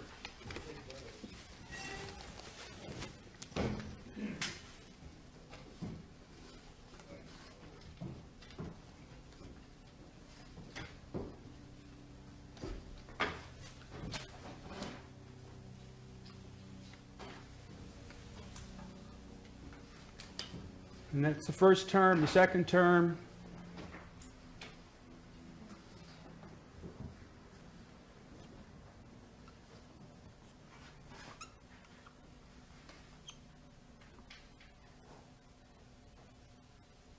Let's see, square root positive 1, this way and this way. This is called the real part, this is called the imaginary part. That is the archetypal expression of all electromagnetic activity. Everything evolves out of that equation. It's called a wave equation. What it represents is a second order differential. This one is per time squared. This one's scalar. This one's per time, and this one's per time. Everyone that works in electronics recognizes this as the RC time constant. In other words, RC equals T. But there's a lot more to it than that. So what Heaviside found is applying this equation to the situation on the telegraph cable is you had two basic waves. You have the magnetic and you have the dielectric, and then you have the rate at which the wire eats it up, and then you have the rate at which the insulation eats it up. So the problem is the wire eats up the energy faster than the insulation eats it up. So when the magnetic is propagating down the line, it's getting eaten up faster than the dielectric propagating down the line. So what Heaviside did is, being that magnetism was being weakened, Heaviside used iron wire or magnetic tape in the cable to raise the magnetism to the point where it should have been. Two dissipations were equal, and then all of a sudden all the signals came perfectly clear out of the other end of the line. And this was just simply unacceptable to the Royal Society in London. And He's talking about coaxial cable. So they just hounded him right down into the grave. But he wouldn't die so quick, and he wrote a giant 3-volume book on the whole thing and came up with almost every electrical equation and term that we use today. The words Maxwell's equations, which comes out of everybody's mouth, is in every basic book on electrical engineering, are Heaviside's equations. They have nothing to do with Maxwell. He was the one that developed the symbolic math of the curl and the divergence and all that type of stuff. He was the one that basically laid what he said, he got the baggage off of Maxwell. And then electrical engineering from that point on was made possible. Then somebody followed him, because Heaviside didn't like teaching people. And the more complicated he could make it, seemed like the happier he was. And his books have got little stories about mishaps of people that believe wrong theories and parables, and they're not like your normal engineering book. The guy was what was known as a first-rate oddity. And he was always half ready to eat out of garbage cans. He basically, when he died, part of the reason why he died is because the neighbor kids stoned him with rocks every day. So he couldn't get out of his house. Never heard that story. So Heaviside got to meet, like everybody else, the wonderful world of electrical discovery. Part of why he died is he if got you go murdered through by all these children. inventors, you find out Dude, he was such a fucking oddity. All the kids killed him. that electrical That checks study out. really is the tale of Prometheus. You will be rewarded. The eagle will peck your liver until you die. So that's the way it works. Probably my favorite clip of the whole thing. I just wanted to clarify or give people a better taste of what he was writing on the board there with respect to LC over T. That has to do with resonance. Some crazy guy by the name of If you can fast forward or picture search to a place where you're looking at the piece of the equation in the top left of what he wrote. I can't. So in Canva, I can't. Well, it's. Fucking, oh wait, can I? There you go. I got it. We're good. That's the whole presentation. Yeah. No, I can't. Yeah, Whatever, GG. Nice. Alex Anderson developed Not to worry. Anyways, he wrote LC over T squared actually, and it's the L and the C I just wanted to focus on for a sec. It has to do with resonance and analog methods of timekeeping in a circuit that electrical engineers make use of. And it has to do with creating what's called a tank circuit. And it's basically, and you can arrange them in a numerous types of orientations relative to each other, but you use a coil and a capacitor because they both process electricity, store electricity in two different forms of mechanism, if you will. Like one produces a B field, the other one produces an electrostatic field between the two plates, respectively. So what we do is we pump them with voltage at the same time. They can be end-to-end, they can be parallel, they can be with a resistor between them to control. Really, what we're controlling here is saturation, induction rate in the case of the coil, and charge rate, like delta V over T in terms of the capacitor. So the question is, how long does it take at a given voltage for them to go from a zero state to a fully saturated state? And what happens when they do? And you can use this reaction and also the inverse of it when you cut the power and they discharge to elsewhere in the circuit, or they are just grounded out or diode or whatever you want to do with them. It's literally a game of ping pong that they're playing, and they're doing it with counter space. They're doing it with the two mechanisms that we use dielectrically speaking to induce a relationship between space and counter space. With the coil, it's about producing the axis of the B field through its center. With the capacitor, it's about producing the electrostatic field, which is polarized perpendicularly to the plates themselves, which are parallel. So what we do is we get on the oscilloscope and we slow down time, we slice it real thin, and we take a look at when we hit that with voltage, and then we take the voltage away, how do they react, and then we use that timing to our advantage in the circuitry. So I hope that makes a little bit of sense why Heaviside was bringing everything about electrodynamics down to just a couple of variables, and those are the two key ones in the upper left of what he drew. Hell yeah. And any thoughts on Maxwell's equations not being called Heaviside's equations? I wasn't there. I don't know, man. Classic let them say mainstream. what they want to say. I will benefit from the after effect. Thank you. So yeah, I was trying to bring it back to the main debate between the electron theory versus the field theory. And you can tell throughout the historicity here that they were battling sort of theories, and one side made progress and one side hit walls. So if we look back at what the electron theory was. Guess which of those two used terms like massless particles? Right. Because one side describes electricity as the discrete particles called electrons, and that electric current is the movement of said particles through conductors, and that charge is a property of said particles, primary electrons and particles. So I mean, sure, you can pretend that, right? But the alternative theory just makes way more sense, is backed by the smartest people, has all the math, has the basis for how math can actually work, and also is the most descriptive, handles the most events, and actually is the most like practical, like real life. So it's all that. If you value any of that, then you shouldn't believe in fake particles.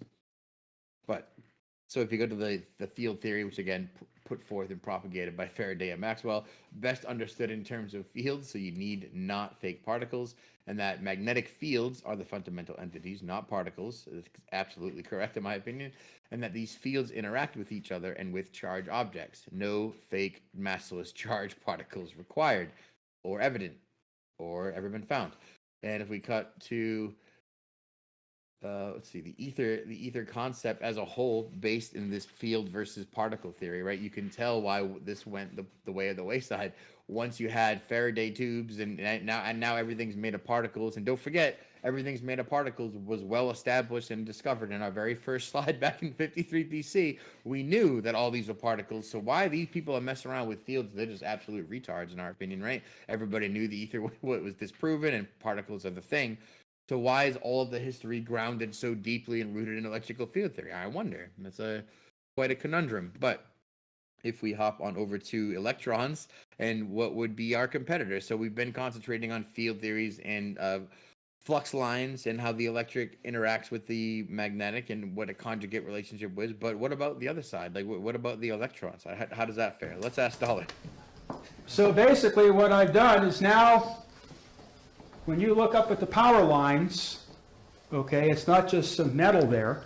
No, there's L and C. You can kind of get an idea that there's a dynamic, just like the thing with the car, when you speed up. And the conduit is the R, right? It occurs. Oh, I can pause it, but I can't go back. Oh, you did a second ago. Just wave your wand down the lower part of the screen, watch it pop up. It's got to be there for you. It's very misleading. It's very, I know it looks like it's that, it's not that. Things move, things change, things readjust. And this is our basis for electrical engineering. And it's not complicated. It's actually very simple type of thing. As long as we have all these ideas, in our mind that were developed by Faraday and the people that discovered electricity.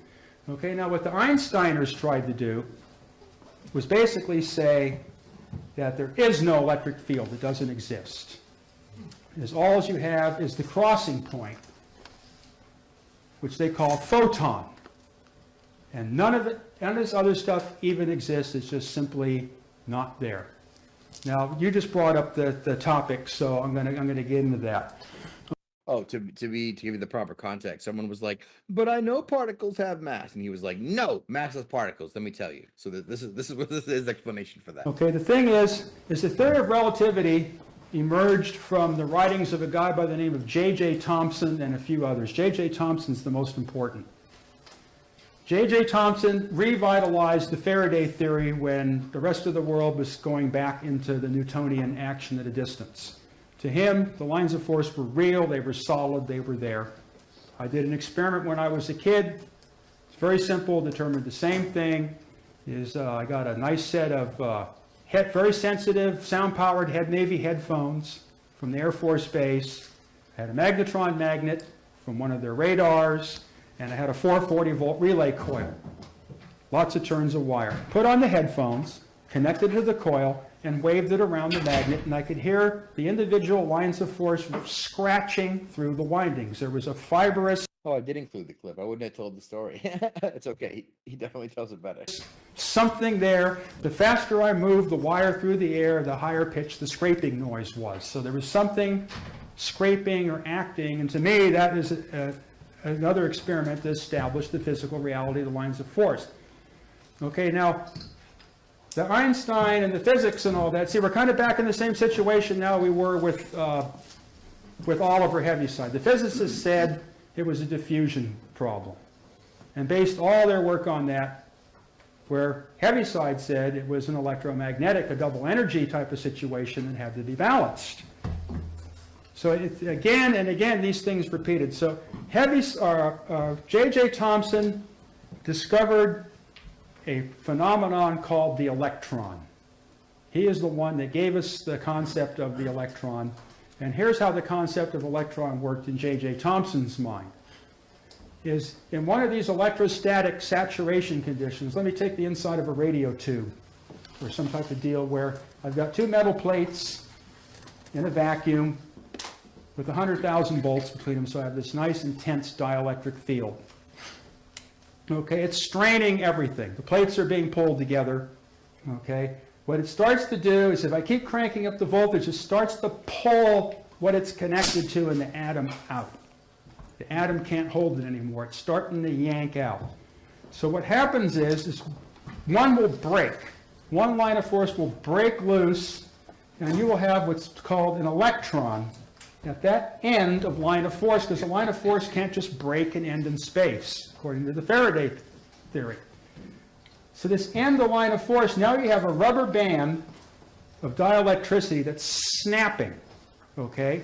And its energy is being discharged in this snapping to the other plate, the positive plate, and that produces a physical action and a heat. Of course, now the Einsteiners said there are no lines of force, so all we have is the electron, which is a ball bearing that floats in empty space. And if we drop it to the floor, then we'll have electrons rolling all over the floor. But somehow that just doesn't work out like that. It doesn't seem to have any real mass. The mass is all related to the rate at which the electric field is moving. It has nothing to do with the physical object.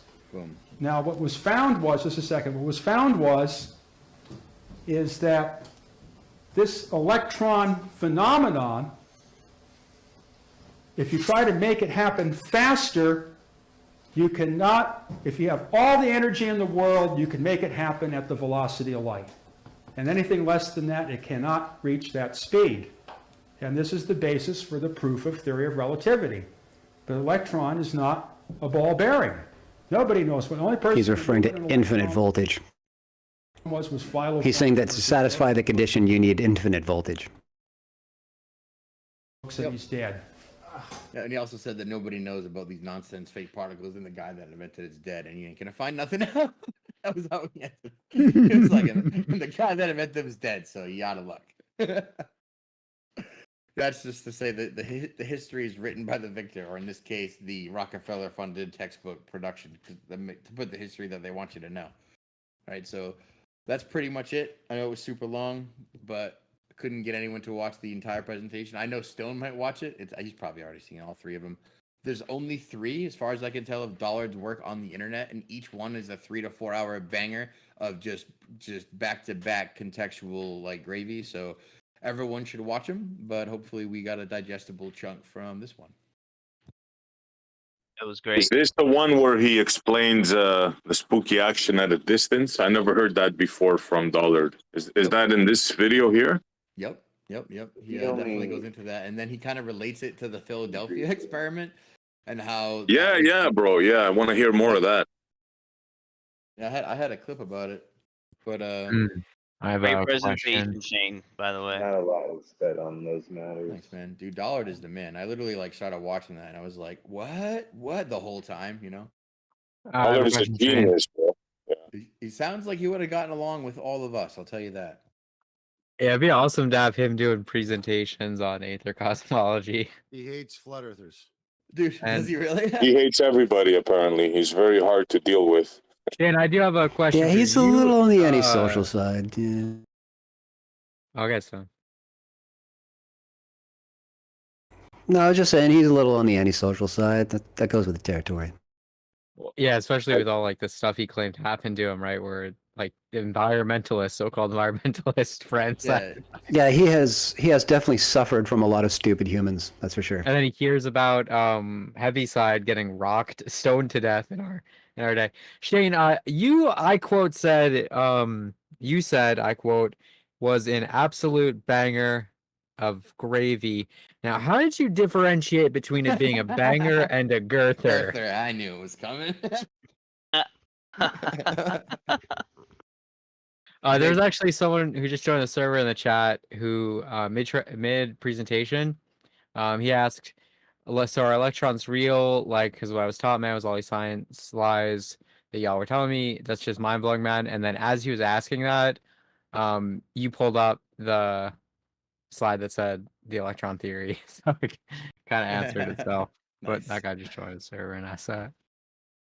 Yeah, so are they real? Well, it depends on the other nonsense that you're forced to believe. If you're free of relativistic nonsense, then no, you can actually look at what it is and explain the phenomenon with a totally convincing explanation like that involves a field and terminating lines of force that exactly responds to the conjugate relationship between magnetism and electricity. Or you could pretend that there is no field, that the intersection of these fields at the intersection of a photon at the point in time is the only thing that exists, and that were you to drop those photons, they'd be collecting themselves like marbles on the ground, except no one's ever seen that. I mean, yeah. So are electrons real? It depends. Like how stupid do you want to get or whatever? I think people are trying to relate what they see to what they hear. People hear terms like electrons, but what they really see is a spark between 2 points in a gap going through space. And what I perceive electrons, quote, to actually be, not that there are any such a thing, is we're witnessing an event where charge is resolving to ground via a far higher resistive mode of conduit, being the air in this case. Like you've got the wire coming close to another wire, one of them is positively charged, one of them is connected to ground, and you drive up the voltage, so there's a big dielectric gradient between them. You bring them closer together, and what you find is that the charge elects to attempt to resolve by jumping through free space to get to the ground. And what we're actually witnessing in that physical act of the initiation of the spark gap is merely the resolution of charge. It's what happens when charge dies. Well, it's one visible thing that happens. Hope that clears it up.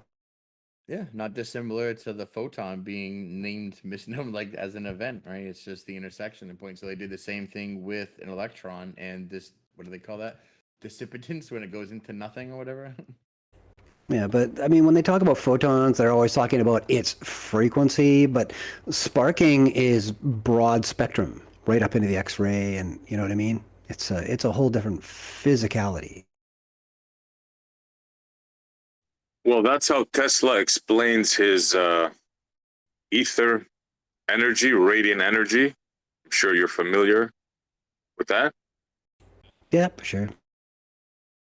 So he explains it like breaking electricity. In other words, he ran a current through a magnet, and he saw on one side a blue, what we call the electrons, and on the other side he saw like a white stream coming out, and he called that the ether flow, right?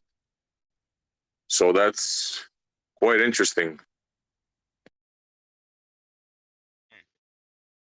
I want to know what he was talking about with Alexander's principles, talking about like tuning an antenna in 2 different points.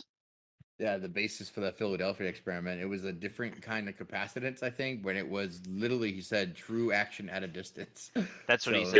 Yeah. Like, what's Alexander's principles? Who was he referring to? I don't know. The first time I heard that. It was talking about another mode of radio transmission, but really I see it as, I don't know, fairly similar to the telegraph effect, what he was also alluding to, in that what we're really taking advantageous use of is tuned resonance. So when he said you got one in San Fran, you got one in LA, it's a question of what you have in those 2 locations set up. You know what it sounds like to me? One ready to react to the other, much the way you have strings arranged inside a piano case, that you pluck one and the other ones that are resonantly related to it in terms of their length also sympathetically vibrate because they're working on that same rough root frequency fundamental. Yeah, but how? What's the mechanism between them? Oh, it's still Tesla EM has propagation, right? But it's more of a longitudinal perturbation. We perceive it as instantaneous. Now you got a longitudinal waves. That's what Tesla said. Exactly that. Mm-hmm. And Dollar, no... one of these 3-hour videos that Shane was just mentioning, 2/3 of it is all about LMD, longitudinal modulation. Oh, He only briefly touched upon. Yep, and this one is called, or on the internet you can find it as the theory of anti-relativity. I think it's up there, but it's also the theory of the history of in history of yeah. electricity. Yeah. Longitudinal modulation of the dielectric. Yeah. Tesla says it loses no. It's instantaneous. It loses no time. There's no distance limit. Nothing. Check 1 2. Am I coming through it all? That's crazy. Yeah, we hear you fine, man. Yep. Okay. All right, right about 2 hours. Went long tonight. Yeah, but it was a good 2 hours. It was. I mean, I had fun. When it comes One more to hour, I his, could have made y'all just watch the whole thing. Hey, Shane. instantaneous action at a distance thing. What up, mister? It's a little too bad that it was just briefly I mentioned. feel like you had a but follow-up that question. there's no Or one you just saying what's that up? like has an example of. No, I have a follow-up question. There's someone Yo. talking. Do you guys hear Fundy talking? Yeah, I don't Shane- think you guys. I don't think Shane can hear Fundy. Yeah, I don't think so either. Yeah, I didn't want to talk over him. He was talking. Yeah, I have a follow-up question. As just like being the contrarian, have you ever thought about just like, nuh-uh? Hold on, real quick though. Yeah, let's let Fundy. Fundy get his question out. But Shane, can you hear Fundy? Yeah, now I can. Now you can. Okay. What were you saying, Fundy? And then Mister. Oh, Ken Willard brings up this guy Dollard and the whole instantaneous action at distance thing is like so important, but for it to just be briefly mentioned and then given like a thought experiment, like, oh, this antenna here and this antenna there, staying underneath them, I can't take it too seriously because is it really that difficult to provide like or make like a demonstration of that if you understand it so well? I kind of think that that's a bit of a hoax that no one's figured out, and it's not as simple as he wants to claim it is, if it's even real in the first place. Because come on, that'd be revolutionary. Just make an example and show me. Don't just mention I'm it for with you, 5 Fundy. seconds in a video. I'm with you. That's why I asked him. I wanna rehear that because that's some serious stuff there. Yeah. It's super serious. Don't just barely mention it. Show me, please. It's important. He did say in theory, based off of Alexander's principles. I don't know who Alexander is in terms of electric theory. Yeah, and as far as the Philadelphia experiment goes, weren't they trying to make the ship invisible, like cloak? And it ended up like transporting itself from one location to the other. That's how the story goes. But were they, or were they just trying to induct a ridiculous form of capacitance that enacted instantaneous action at a distance, and they succeeded? Or that, yeah. Like I heard that was like, what is that? What they were sure that makes more sense than cloaking or teleportation in my mind. Yeah, that's why I focused in on that. I want to rehear that. I want to like. That's the first time I heard it explained that way. The brief context that I did cut out was him explaining how it was similar to like in an electrical system with lined up cells and batteries that extended a certain amount of distance. It wouldn't matter. The amount of voltage in there is always has no time component. It's always action. It's always acting instantaneously. So if you extended the same battery from like Chicago or whatever to New York, then technically they'd be into that. That was the premise for the contextualization of how it would work. And then from that context, he's like, okay, so then you have this continuous circuit across the span of a country that you're trying to enact for instantaneous action at a distance, and then you work in that's a ship that teleports, and you're like, oh, that's way different than what you guys said it was. Yeah. As soon as I heard that, I thought of Tesla's longitudinal. I can't say it. Waves.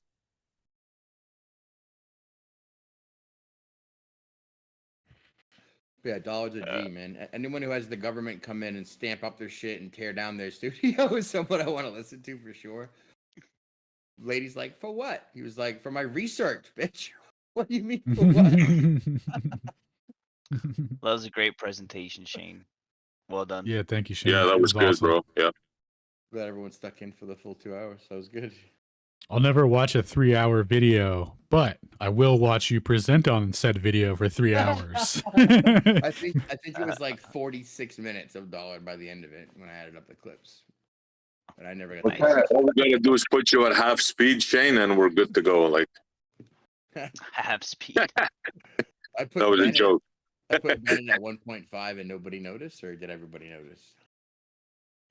No, I noticed, I I noticed Bennett was speaking a little quickly. Yeah, Alan noticed. did you say in the first place that we're only seeing this because it's something you made for some friends of yours in the Yeah, first you place? guys. Yeah, you guys Oh, being I his thought you were friends. talking about other friends, and then we just get to watch something you made for other people. No, My bad. you guys are the friends. Yeah, this would be the. Gotcha.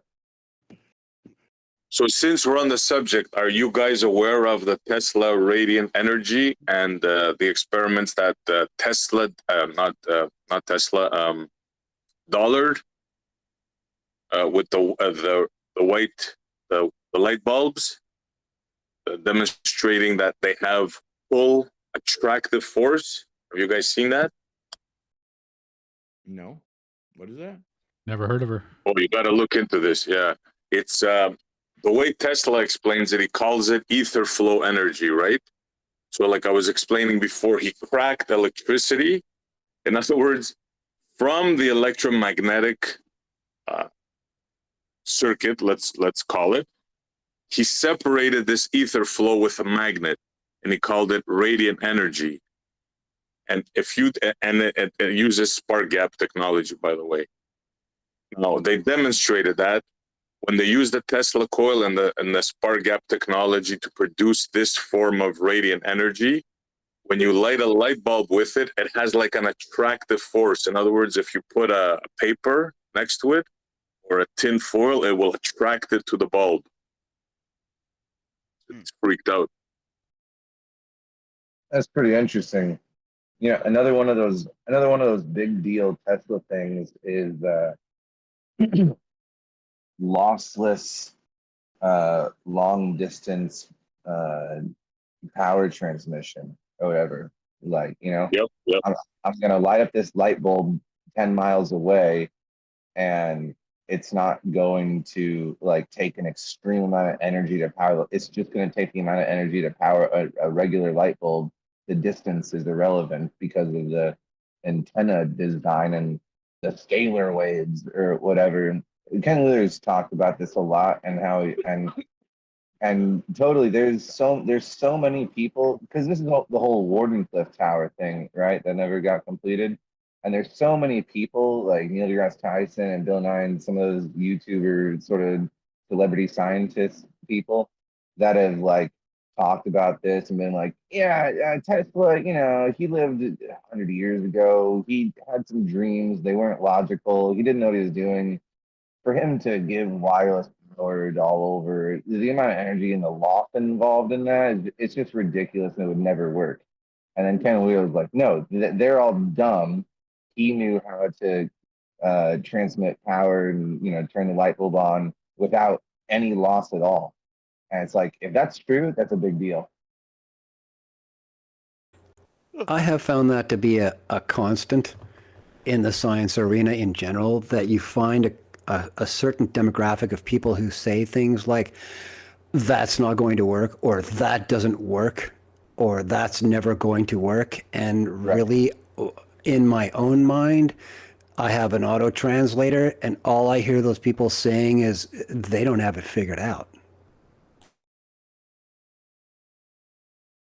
Yeah, it just sucks that Ken Wheeler just teases his entire audience forever and ever and ever, where he says he knows the truth about it, but then won't like just build one and show us. Yeah, that's Fuck why I that can't guy. remember. That's why I can't remember his name, and I always remember him as like Wheeler, because even if I mention his stuff, I'm like, you know, the words that you can use to communicate effectively, and not the words that you're choosing to say. And I think you're a dick for that, Electric Uncle Fester. dude. Like, if anyone is intentionally, superfluously Holding back. verbose, it would be him. It's called milking. Milking the Yeah, you audience. milk the audience. Subscribe for $9.99 to my premium content. Like, I'll You tell you want the to secret come of the back. universe for $10. Yeah. Dude's a vacuum salesman. Don't buy the vacuum. I don't know. But where do you I'll get tell your you one vacuum, thing. Talking about the You guys ever heard of the quantum internet, quote unquote? The quantum internet loop? Never heard of it. Sounds fake. Yeah. Yeah. Well, at first I thought it was something to do with like instant like transmission, like if they actually cracked it, because they were talking about creating like a quantum loop where it was like this signal that basically, you know, was unhackable because if someone tried to like I did not. intercept the signal, What? then it would collapse. And then I looked into it, and it's literally just fiber optic. Like it's just literally like a fiber optic loop. Like it's just all bullshit. So I don't know. If they have instant transmission, they're not talking about it. If it's possible, it's definitely the military. It's crazy how close what we have is to being instant. It feels like I'm in the same room with you guys. I know there's probably some sort of lag, but you know, there's also like the processing in whatever device you're using, the microphone or the speaker and all that. But Well, I mean, if I didn't know better, I'd say it seems pretty instant. You know what I mean? I'm pretty sure one of them cables is faster than light already under the sea. Like we're already communicating on a wire that's transmitting faster than the theoretical speed of light. I think. That I think man you're- likes his fans only page. I think you guys are right though, because I mean, technically we're in a conference call, right? We're in a conference call with like different nodes, like everyone's in different locations across. I seen across the three-way world. calling come into existence. I'm Well, older than Google. I have the math that proves it, but it'll cost you $9.99 to subscribe to my Probitude or whatever. To make a video phone call when I was like 20, you had to go.